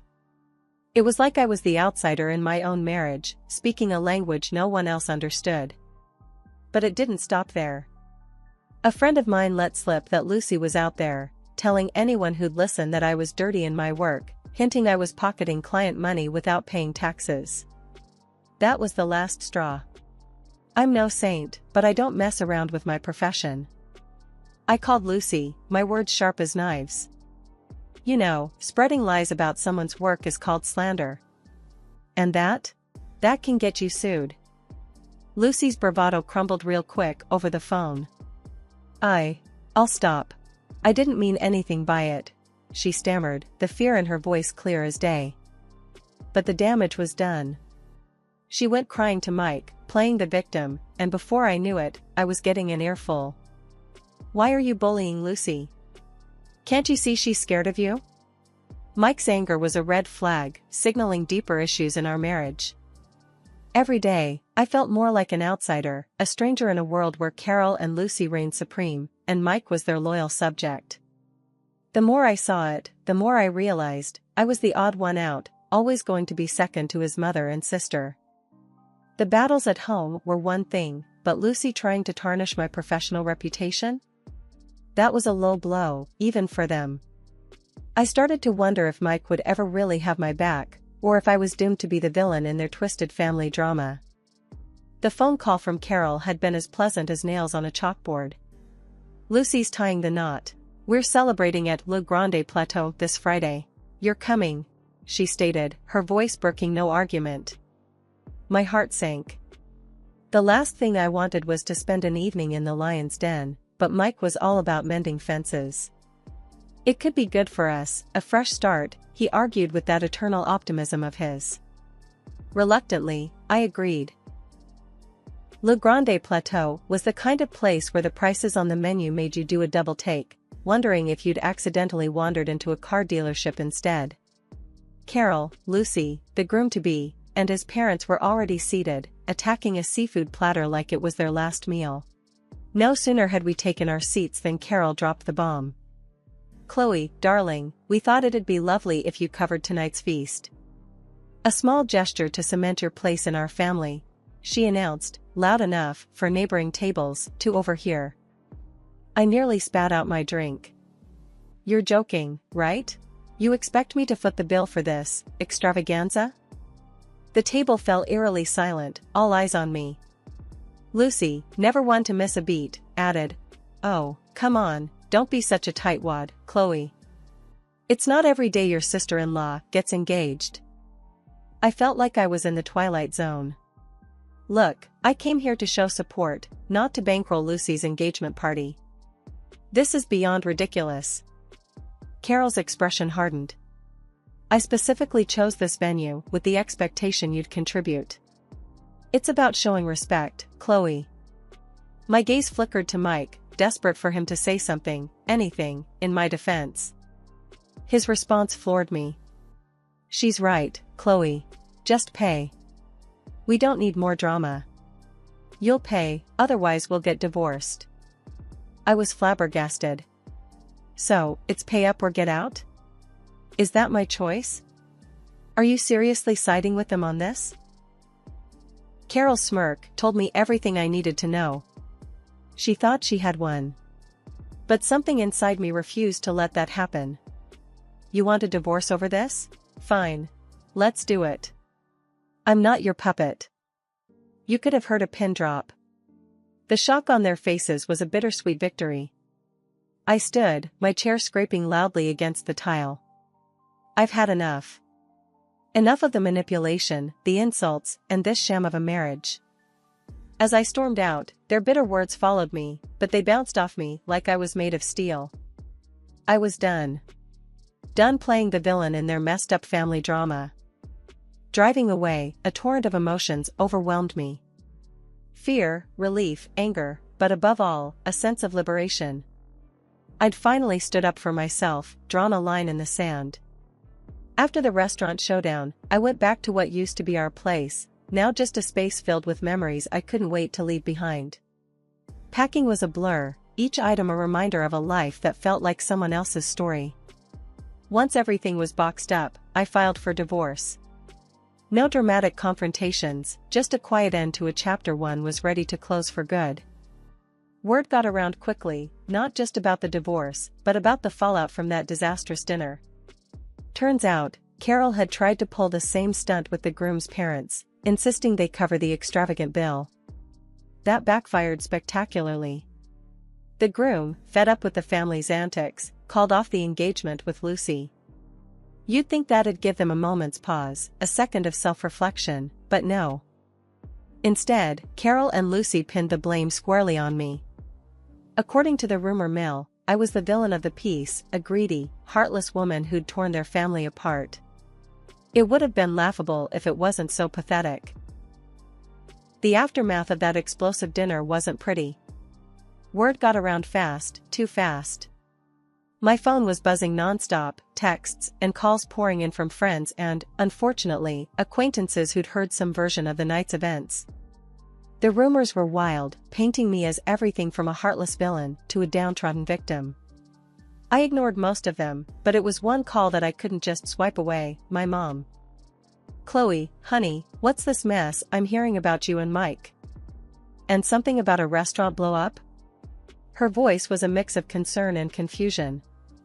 I sighed, rubbing the bridge of my nose. "It's a long story, Mom. The short version?" I stood up for myself, and things didn't go well. There was a pause on the other end, and then, "Well, I always said that woman was trouble. You're better off without them, you know." Hearing my mom say it out loud, it hit different. It was one thing to walk away, but another to hear that maybe, just maybe, I did the right thing. "Yeah, I know. Just didn't expect everything to implode like this." A few weeks after I'd moved out, I ran into one of our mutual friends, Jenna, at the coffee shop. She wasted no time diving into the latest gossip. "Chloe, I heard about the split, and everything else. Carol's been saying some wild stuff, you know?" I took a sip of my coffee, already knowing where this was headed. "Let me guess, it's all my fault? I'm the wicked witch who ruined their lives." Jenna looked uncomfortable, but nodded. "Yeah, something like that. Lucy's engagement is off, and they're saying you're to blame for the dinner fiasco, too." I couldn't help but laugh, they sound bitter. Of course, they are. Because it's easier to blame me than admit they're a pair of entitled, manipulative. Hey, I know it's tough. Jenna cut in. But you're better off without that drama. Despite the rumors, the whispers, and the blame game, there was a sense of relief that came with being free of it all. Free of Carol's constant meddling, Lucy's passive-aggressive jabs, and the never-ending cycle of drama that came with being part of their family. As I navigated my new life, word got back to me about Mike and his current living situation. Turns out, after our divorce, he moved right back in with Carol and Lucy. The three of them, all under one roof again. The thought brought a mix of emotions, but mostly, I felt a strange sense of relief. It was confirmation that walking away was the right choice, not just for me, but for my peace of mind. I heard through the grapevine, snippets of conversations at local cafes and the occasional overheard chat at the grocery store, that their antics hadn't stopped with me. If anything, they ramped up. Stories of Carol's latest schemes and Lucy's outlandish demands were making the rounds, painting a picture of a family consumed by their own greed and arrogance. Their reputation in town took hit after hit, each rumor another nail in the coffin of their social standing. The weeks turned into months, and slowly, the drama that had once consumed my life started to feel like a distant memory. I was settling into my new normal, finding peace in the quiet moments and solace in my work. One crisp autumn evening, as I was leaving the office, my phone buzzed. It was a text from Alex, a colleague I'd become close friends with over the last few months. Drinks tonight? You need a break, and I've got some big news. Curious and in dire need of a distraction, I agreed. We met at a cozy little bar downtown, a world away from the high-stakes drama that used to define my evenings. So, spill it. What's this big news? I asked, sipping on my drink, the warmth of the whiskey a welcome reprieve from the chill outside. Alex's eyes sparkled with excitement. I'm starting my own firm, and I want you on board. You're one of the best lawyers I know, Chloe. What do you say? The offer took me by surprise. It was the kind of opportunity I'd dreamed of, but in the whirlwind of my personal life, I'd forgotten how much I longed for a fresh professional start too. Wow, Alex. That's incredible. I'm honored, really. Let me think it over. The next morning, I woke up feeling more determined than ever. I called Alex, my decision made. Let's do it. I'm in. The weeks that followed were a whirlwind of planning and preparation. We found an office space, started building our client list, and every day felt like a step towards something exciting, something mine. And then, amidst the chaos of starting the new firm, I bumped into Mike. It was the first time we'd seen each other since the divorce was finalized. The encounter was awkward, charged with the ghosts of our shared past. Chloe, hey, you're looking good, he said, the words feeling like a peace offering of sorts. Thanks, Mike.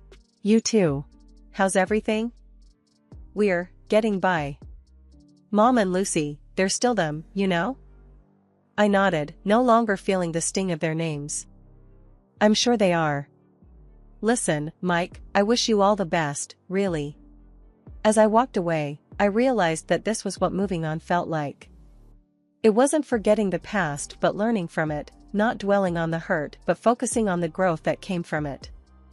I was moving forward, one step at a time, into a future that was all mine to shape.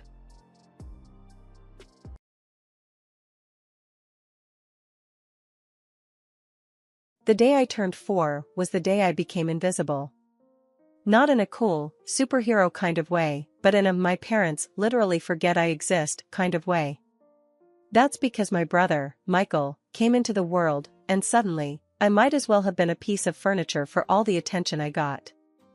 My dad, Joe, was the kind of guy who had his heart set on passing his car repair shops down to a son. So, when Michael was born, it was like he won the lottery. Mom, Sarah, just went along with whatever made Dad happy. It was always about the heir and the legacy with him. Me? I was just Anna, the first attempt that didn't quite hit the mark. Joe, can you believe it? We have a son now. Mom's voice would echo through the house like she was announcing the arrival of royalty. Yeah, Sarah, the heir. Finally, Dad would respond, his voice booming with a mix of pride and relief, as if he'd been holding his breath waiting for a son and could finally breathe easy. I remember standing there, clutching my doll, feeling my heart sink. Didn't I count for something too? Thankfully, my grandparents, Frank and Mary, lived just down the street. They were my safe haven.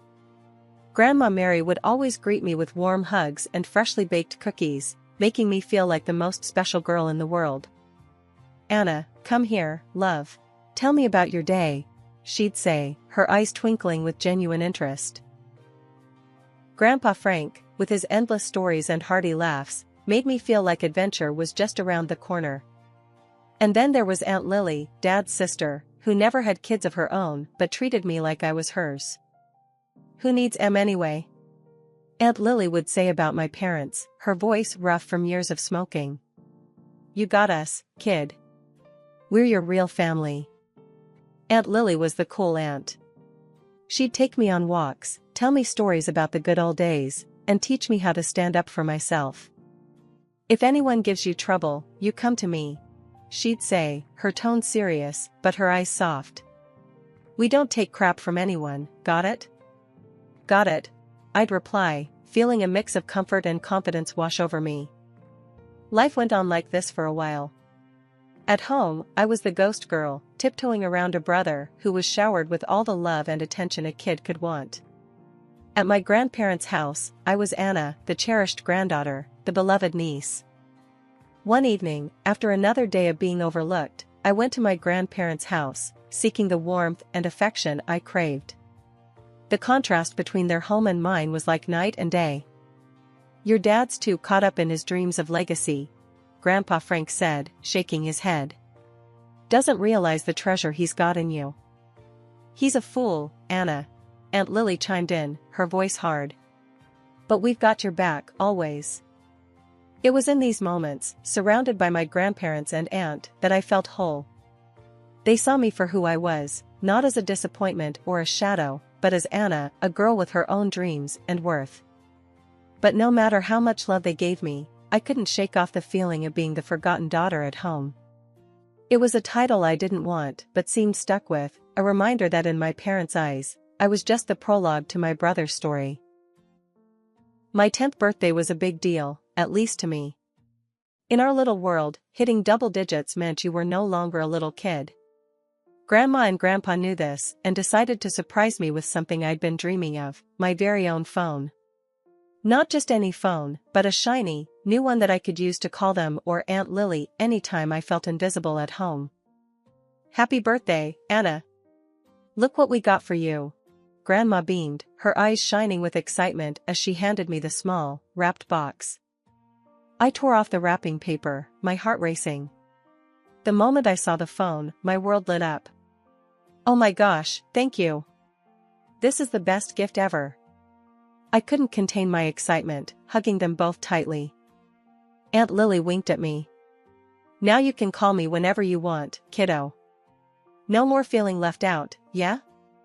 Yeah. I grinned, feeling a sense of independence bubble up inside me. But my joy was short-lived. The very next day, Dad saw the phone in my hand. His face turned into a scowl, the kind that made my stomach twist into knots. What's that? He barked, nodding toward the phone. It's my birthday gift from Grandma and Grandpa, I said, my voice small, already sensing trouble. Dad snatched the phone from my hands. You don't need this. Michael will get more use out of it. But Dad, I protested, my heart sinking. It was my gift. Enough, he snapped, turning away. Michael, come here, look what you've got now. I watched, devastated, as my little brother took the phone with a confused yet excited look. He didn't understand the gravity of the situation, but I did. It was another loud, clear message, Michael mattered more. Later, I cried to Aunt Lily over what happened.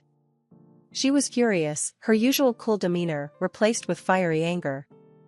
That's bullshit. Aunt Lily rarely cursed, but when she did, it was serious. They had no right to do that to you. It's your gift, your phone. Grandma and Grandpa were more diplomatic but equally upset. We'll talk to Joe, Grandpa said, his jaw set in a way that told me he meant business. The confrontation that ensued was something out of a primetime drama. Grandma and Grandpa, with Aunt Lily in tow, stormed over to our house. I tagged along, a mix of nervous and eager to see justice done.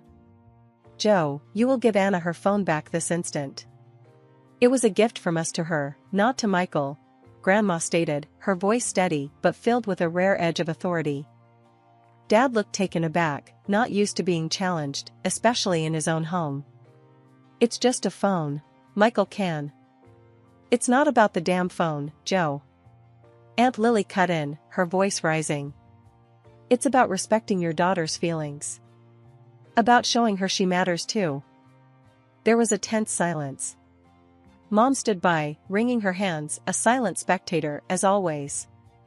Finally, Dad relented, muttering under his breath as he fetched the phone and handed it back to me. Fine. But don't expect any more gifts like this, he grumbled. Thank you, I whispered, clutching the phone like a lifeline. As we walked back to Grandma and Grandpa's house, Aunt Lily put an arm around my shoulders. Remember, Anna, you're worth more than how they treat you. Don't you forget that. Grandma squeezed my hand. We'll always be here for you, my dear. Always. The year I turned 11, my world came crashing down. It wasn't just a bad day or a temporary setback, it was the kind of loss that changes everything.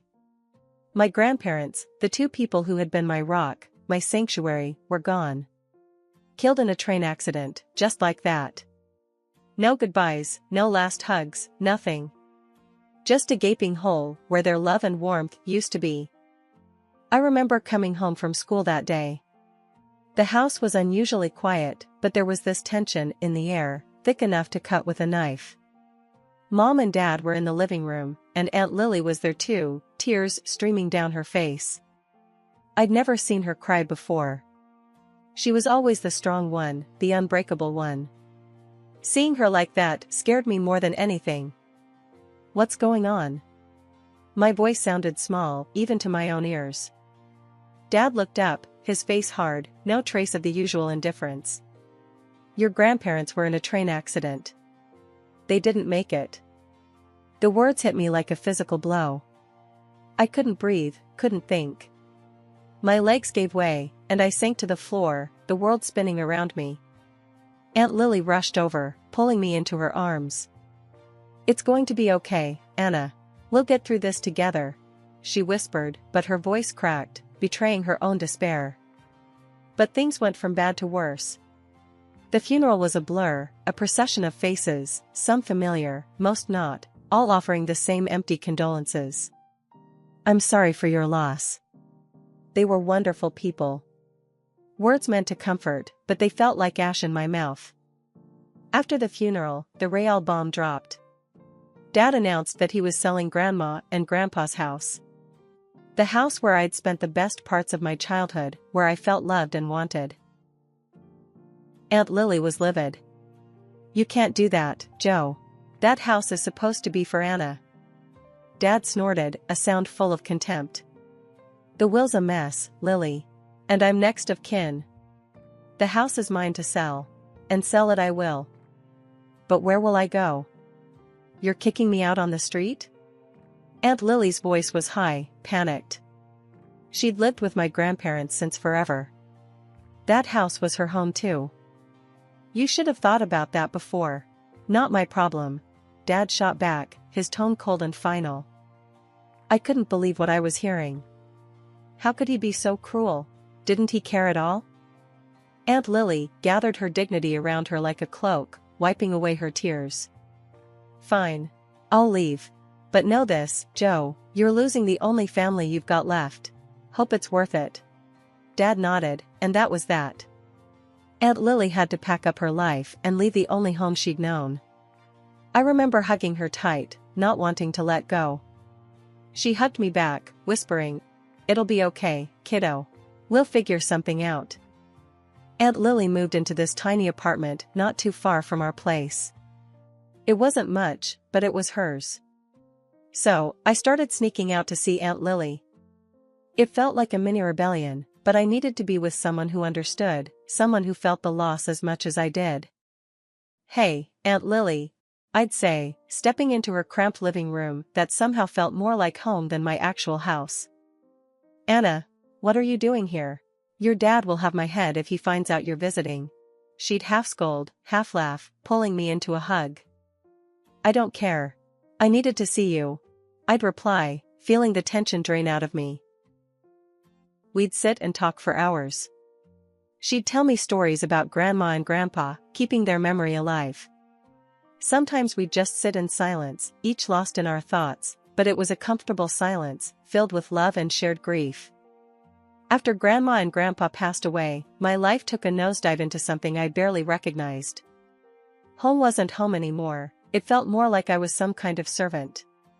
I did everything, scrubbed floors, cooked meals that no one thanked me for, and tried to keep the house in order. It was exhausting, and all the while, I felt this heavy ache for the family I lost, the warmth that used to greet me every day after school. Then came that Friday that felt like the final straw. School had been rough, and all I wanted was to dump my backpack and collapse onto my bed. But nope, the universe had other plans. The house was locked, and not a soul was in sight. I sat on the steps, confusion slowly turning to worry, then to a kind of desperate loneliness as the hours ticked by. Mrs. Henderson from next door came over, her brows furrowed in concern. "Dear, why are you sitting out here? Didn't your folks tell you they were heading out for the weekend?" That's when it hit me. They left. Without a word, without a thought. Tears sprang to my eyes, and Mrs. Henderson tooted, shaking her head. "Oh, honey, come here," she said, but I shook my head, wiping at my eyes. "I'll figure something out," I mumbled, my voice all choked up. It was getting late, the kind of late that makes everything seem worse, so I made my way to Aunt Lily's. My heart felt like it was sitting heavy in my chest, each step heavier than the last.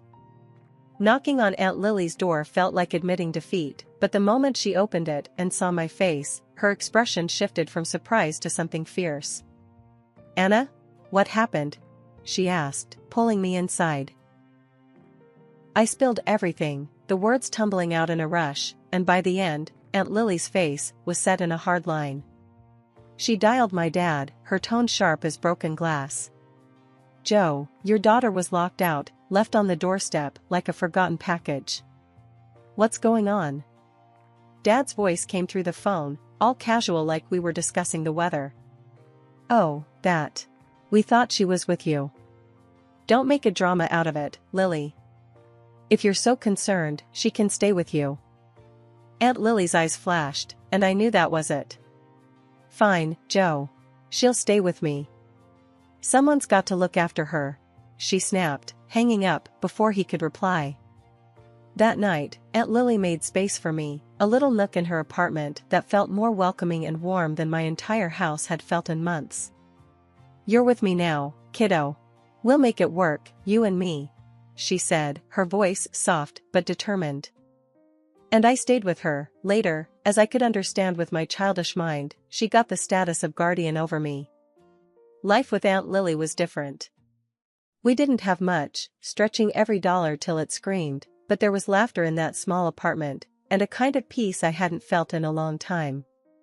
We were a team, tackling everything from bills to grocery shopping with a can-do spirit that made even the hard days seem okay. Living with Aunt Lily, things started to look up in ways I hadn't dared to hope. She pushed me, always in that tough love way of hers, to not let the past define my future. "You're smarter than you give yourself credit for, kiddo.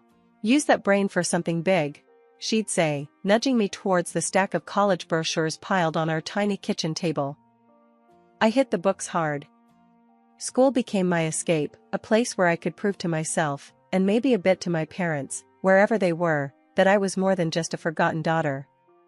Nights were long, filled with study sessions that stretched until the streetlights outside flickered off. One evening, Aunt Lily caught me dozing off into my textbook. You're burning the candle at both ends, Anna. Don't run yourself ragged. I rubbed my eyes, yawning. I've gotta. Scholarships, Aunt Lily. It's the only way I'm getting into college. She sat down next to me, her voice serious. I know, honey. Just, don't forget to breathe. You've got this, but don't forget to live a little too. Her words stuck with me, a gentle reminder that while the future was important, so was the present. When acceptance letters started rolling in, Aunt Lily and I jumped around our living room like a couple of loons. I had done it, full ride to study political science. The joy in Aunt Lily's eyes was something I'd carry with me forever. You did it, Anna. I'm so damn proud of you. College was a whirlwind. Between classes, I snagged a part-time job and applied for every scholarship under the sun. Money was tight, and every little bit helped. Aunt Lily did her part too, working extra shifts, always with that uncomplaining resilience that defined her. Every penny towards your future, she'd say, slipping me a few extra dollars she'd saved up from tips.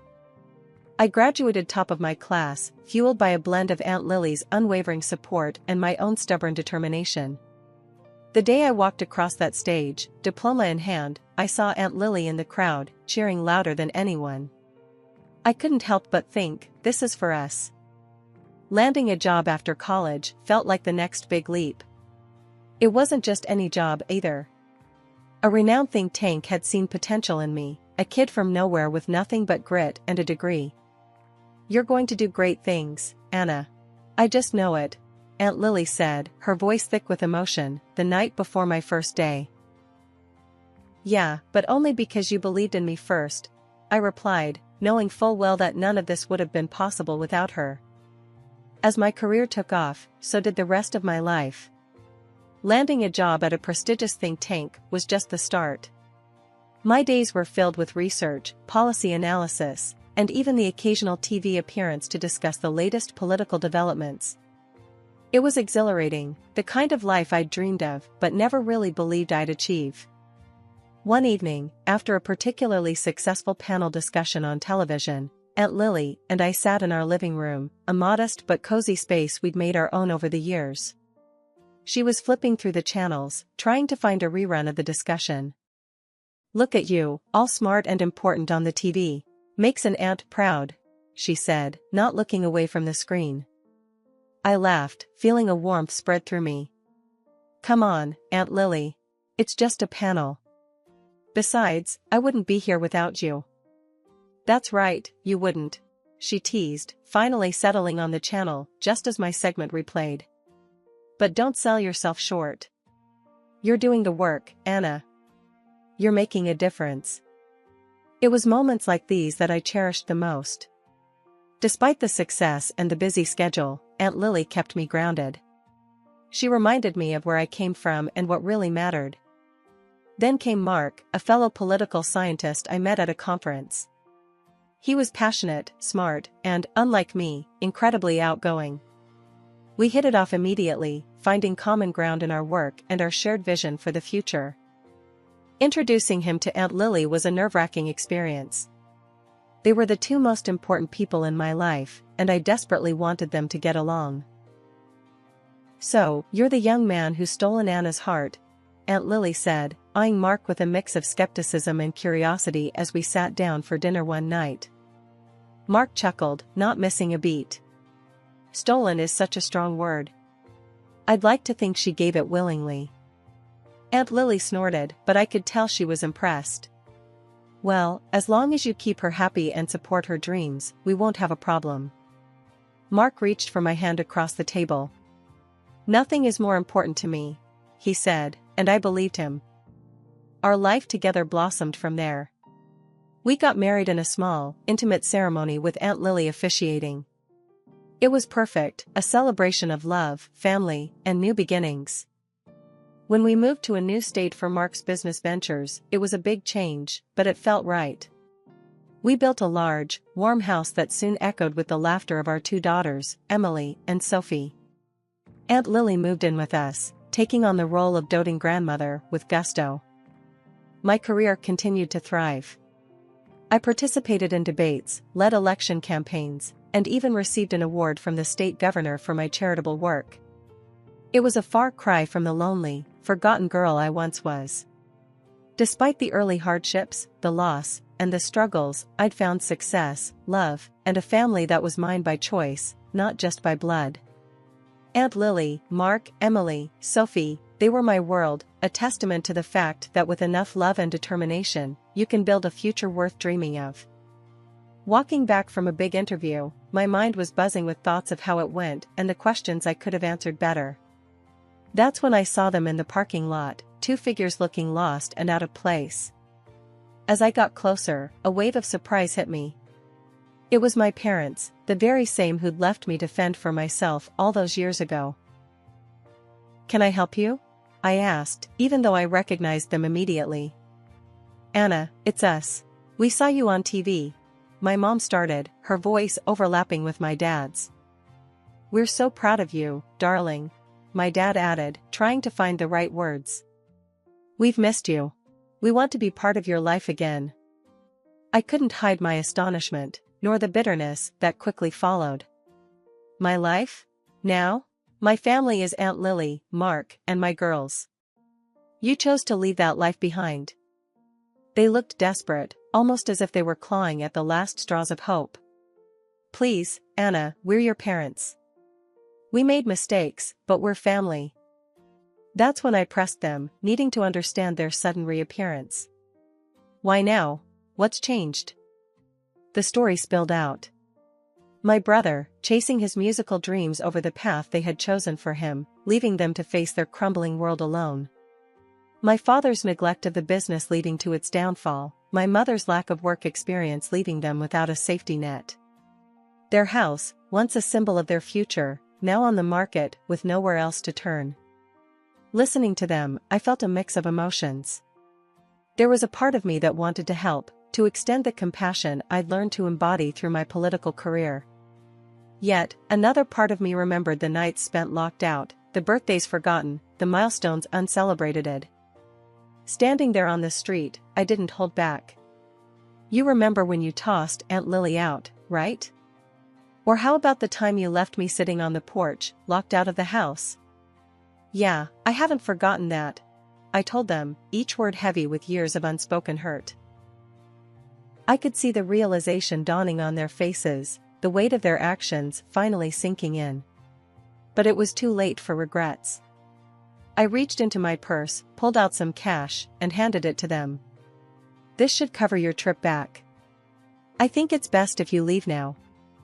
Watching them walk away was like closing a book on a long, painful chapter of my life.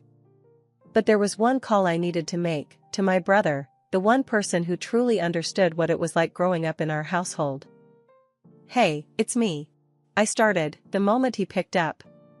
"Guess who just paid me a visit?" His laugh came through the phone, light and knowing. "Let me guess, our dear old folks?" "Yeah, but I handled it. Told them we're doing just fine without their sudden guilt trip," I said, feeling a mix of relief and strength.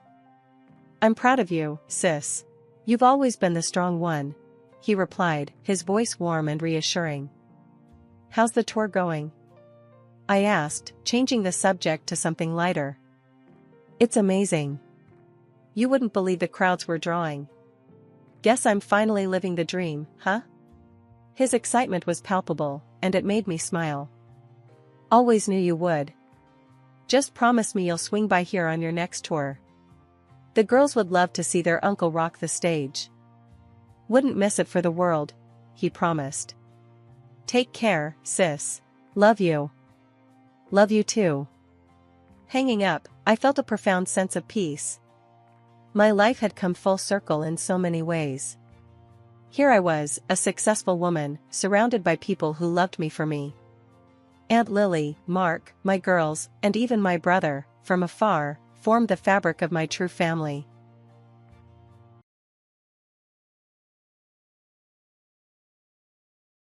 My life's pretty straightforward. I'm all about fitness, health, and now, apparently, drama. I'm 26, juggling my job as a fitness trainer and my health blog. That's how I bumped into Mark at the sports center, a connection that quickly turned into something special. He's got this vibe that's hard to ignore, and before we knew it, we were deep in what you'd call a whirlwind romance. Now, let me set the scene for you. It was a hot summer day, and I was meeting Mark's family for the first time. I was nervous but excited. Dressed in a simple, knee-length dress with short sleeves, nothing flashy, but apparently, enough to kick off a storm. Mark had prepped me about his family, loving, a bit traditional, and protective of each other. He mentioned his mom, Linda, with a tone that I couldn't quite figure out at the time. "She's got strong opinions, but don't take it to heart," he said. Little did I know, those were words of warning. We walked into their family home, and there they were.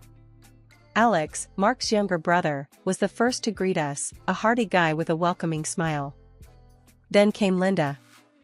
The air felt like it dropped a few degrees. Her eyes scanned me from head to toe, lingering on my arms.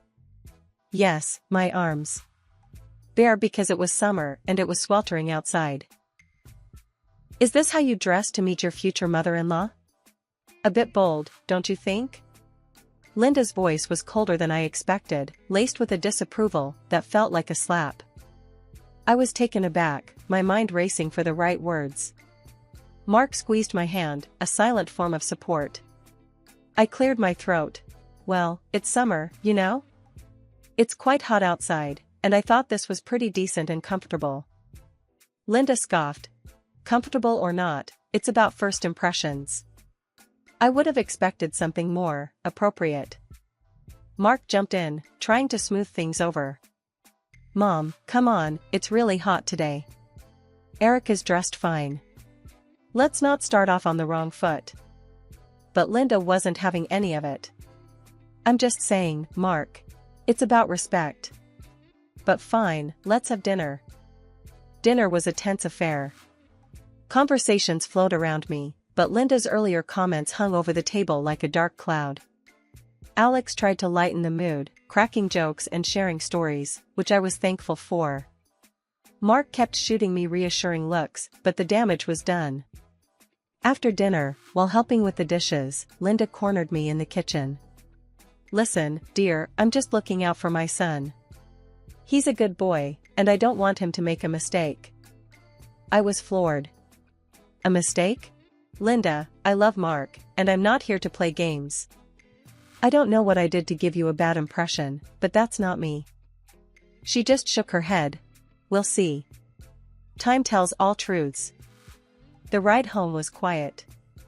Mark apologized for his mom's behavior, but I could tell he was upset too.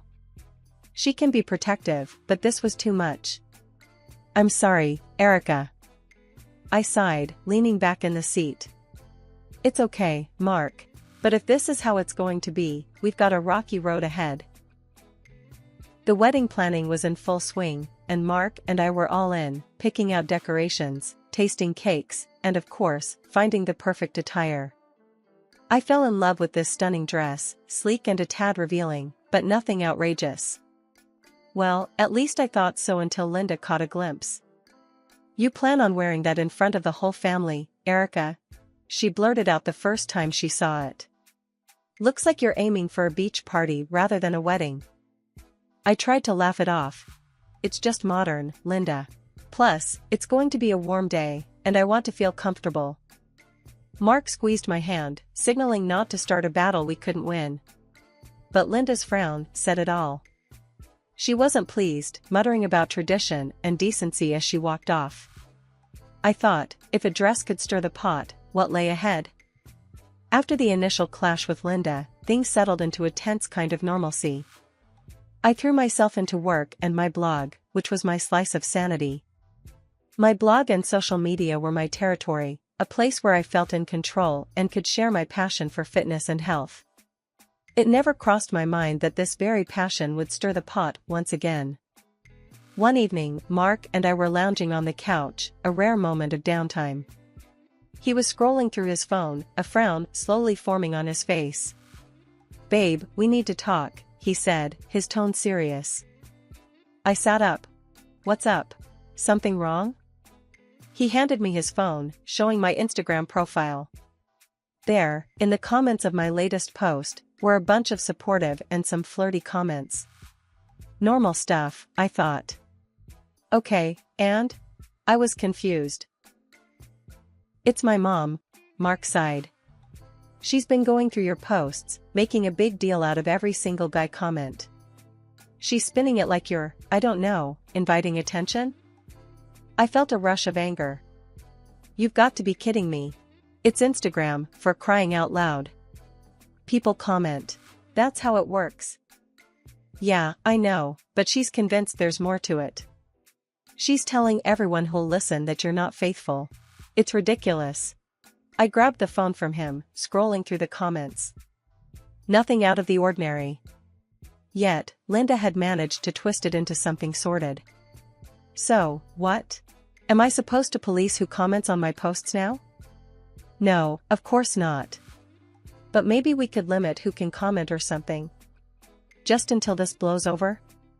Mark's suggestion was well-meaning but infuriating. I snapped. So I have to censor my account because your mom has a twisted view of me? Hell no.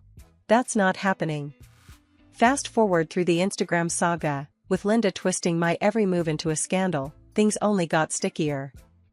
Alex, bless him, started giving me rides home from work since his office was just a block away from the gym. It was innocent convenience, but not to Linda's eyes. At a family dinner one evening, with the tension thick in the air, Linda started her usual insinuations. Nice of Alex to play chauffeur, isn't it? She said, her voice dripping with implication. Seems like he's always there when Mark isn't. Mark's jaw tensed, and I saw Alex stiffen. Mom, what are you implying? Mark's voice had that warning edge, but Linda was on a roll. Oh, nothing. Just making conversation, she replied, feigning innocence while her eyes darted between me and Alex. It was like a match to the fuse. Stop it, Mom. You're out of line, Alex snapped, clearly at his limit. The argument escalated from there, with Mark caught in the middle, torn between his brother and his mother's accusations. The drive home was silent, the weight of the accusations hanging between us. I couldn't believe Linda would stoop so low, using Alex's kindness as a weapon against me. The whole mess with Linda reached a boiling point I never thought possible. After the latest stunt she pulled, accusing me of messing around because Alex gave me a few rides home, I hit my limit. I told Mark flat out, your mom's not welcome in our house anymore. I can't do it. She's crossed too many lines. You'd think I'd declared war. Linda went ballistic when she heard about the ban. But honestly, I was past caring. Her constant digs and accusations were bad enough, but what came next was the real kicker. A couple of months down the line, I found out I was pregnant. Joy turned to chaos real quick. Linda, upon hearing the news, decided to spin a new tale, telling Mark she could be carrying anyone's child. How do you know it's yours? With all those men at her gym, who knows? Hearing that venom from his own mom, Mark started to change. He'd listen, really listen, to her poison. I could see it in his eyes, the doubt. It was like a slap in the face. Our once solid bond was now filled with this unspoken tension, eating away at us. One night, after overhearing another one of their phone calls, I confronted Mark. So, what? You think I'm cheating on you? That this baby isn't yours? My voice was sharp, a mix of hurt and anger. Mark looked torn, a shadow of himself. I don't know what to think anymore, Erica. My mom, she's got all these ideas, and what? You're gonna take her word over mine? Over everything we've built? I cut him off, disbelief coloring every word. He didn't answer. Just shuffled his feet and looked anywhere but at me. That silence spoke volumes, more than any argument ever could. Things between us got colder after that. Conversations were clipped, filled with tension. It was like living with a stranger. The joy of our upcoming baby was overshadowed by this cloud of suspicion and doubt. When our baby boy came into the world with his fair hair and bright blue eyes, I thought maybe, just maybe, things would start to look up. but I couldn't have been more wrong. As he grew, his features became even more pronounced, making him the spitting image of a golden-haired angel. Problem was, Mark, my husband, is as brunette and dark-eyed as they come, which, of course, gave Linda, the ever-suspicious mother-in-law, more ammo for her accusations. I even dug up my old childhood photos to show Linda and Mark, hoping it would shut down the whole ridiculous argument. Look, I said, pointing to a picture of me at 5, blonde and blue-eyed, just like our son. It's genetics, Linda. Can't you see the resemblance? Linda just sniffed, unimpressed, her eyes narrowing. Convenient, isn't it? That your genes decided to pop up now. And Alex being blonde doesn't help your case. Mark stood there, caught in the middle, his face a mix of confusion and hurt. The tension was unbearable. Things hit the fan at our son's first birthday party. With all the guests cooing over the baby, Linda couldn't resist making a scene. This child looks nothing like my son. Everyone can see it. We need a DNA test to prove who the father really is, she announced out loud, making everyone uncomfortable. I was livid, my face burning with embarrassment and anger. Are you out of your mind, Linda? Accusing me in front of everyone? No way am I doing some test just because your paranoia's got the better of you. I shot back, my voice dripping with indignation. It was humiliating, being accused like that, especially in front of friends and family. But then, Mark stepped in, and not in the way I hoped. Actually, we're doing it, he said, his voice cold, a hardness in his eyes I hadn't seen before. If you've got nothing to hide, then there's no issue. We do the test, or we're done. I can't be married to someone I don't trust. I was floored. You serious right now? You're choosing your mom's crazy over me, over your son? He didn't budge, didn't even seem to flinch at my words. It's not just my mom. There's too much doubt, too much talk. The test ends it one way or another. And until then? I asked, my heart in my throat, already dreading the answer. Pack your bags. Stay somewhere else. I can't look at you, not now, not with these doubts. His words cut through me, leaving a chill in their wake. So, there I was, packing up a storm, my hands shaking with a cocktail of rage and hurt. Our baby boy, oblivious to it all, watched with wide, innocent eyes as his world, and mine, crumbled. I left, heading to the only place I could think of, my mom's. My mom was waiting, arms wide open, when I got there. I barely got through the door, before I broke down. He's kicked us out, Mom. Over some DNA test Linda's convinced him we need. My mom was all fury, ready to storm over there and give Mark a piece of her mind. Over my dead body, she said, but I stopped her. No, it's not worth it. Not right now. I spent the night going over every moment, trying to figure out where it all went wrong. How did we get here, from being so in love to questioning our baby's paternity? And Alex, caught up in this mess for no good reason other than Linda's spite. After the whole mess at my son's first birthday, word got around fast. It felt like the whole city knew about Linda's accusations before the party favors were even picked up. My friends, my mom's friends, even the neighbors who'd watched me grow up, were all whispering behind my back. It was like living in a bad dream. Fed up and desperate to clear my name, I decided to go ahead with the DNA test. Picking up the phone, I called Mark, my voice steady, but my hands shaking. I'll do the test, I said, cutting straight to the chase. There was a pause on the other end before Mark replied, his voice too calm for my liking. I knew you'd come around. It's for the best. Arriving at the clinic, I was a bundle of nerves. Mark was there, looking like he carried the weight of the world on his shoulders. And, to my surprise, so was Alex. Why is he here? I asked, nodding toward Alex, unable to keep the edge out of my voice. Mark didn't meet my eyes as he answered. There's been talk that you and Alex might have, you know. He's getting tested too. I felt my blood boil at the implication. You think I'd, with your brother? That's how little you trust me? Before Mark could reply, the specialist called us in, breaking the tension for a moment. Inside, the specialist laid it out straight. Determining paternity can be complicated when potential fathers are siblings. We'll need additional samples from everyone involved, including from you, Erica, to ensure accuracy.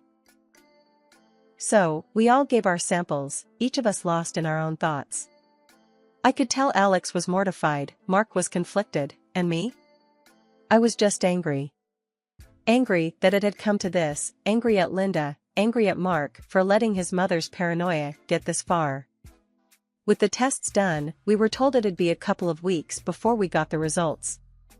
Those weeks were the longest of my life. I wasn't just sitting around, though. I made a few calls, talked to a man who promised he could help me out in a delicate matter. I didn't know if it would lead anywhere, but I had to try something. The waiting was torture, not knowing what the future held for me, my son, and even Mark and Alex. But I clung to the hope that once the results were in, I could start to put this whole nightmare behind me. The tension in Linda's living room was almost a physical presence, wrapping its icy fingers around my heart as we waited. The grand reveal was about to happen, with everyone playing their part in this twisted family drama. My son clutched my hand, sensing the storm brewing but not understanding its cause. Linda, ever the master of ceremonies in her own mind, dramatically sliced open the envelope containing the DNA test results. Her anticipation was palpable, hoping, no doubt, for a scandal to validate her accusations. But the moment she peeked inside, her expression faltered, her disappointment clear as day. "The father is Mark," she announced, her voice losing its usual sharpness. Mark, who had been a bundle of nerves, visibly relaxed, a smug smile spreading across his face. He turned to me, his arrogance returning full force. "Well, there you have it. No harm done, right? You can come back home now." His words ignited something fierce within me, a mix of disbelief and anger. I couldn't hold back a bitter laugh. "Come back? After all this? You must be joking." He blinked, taken aback by my reaction. "But, you're innocent, Erica. Isn't that what you wanted?" That's when I played my hand, pulling out the divorce papers I'd kept hidden away. The silence that followed was deafening as I laid them on the table. Mark's face went from confident to pale, a look of sheer panic taking over. "What's this? Why?" "Divorce papers," I replied, the words tasting like freedom. "And here's why."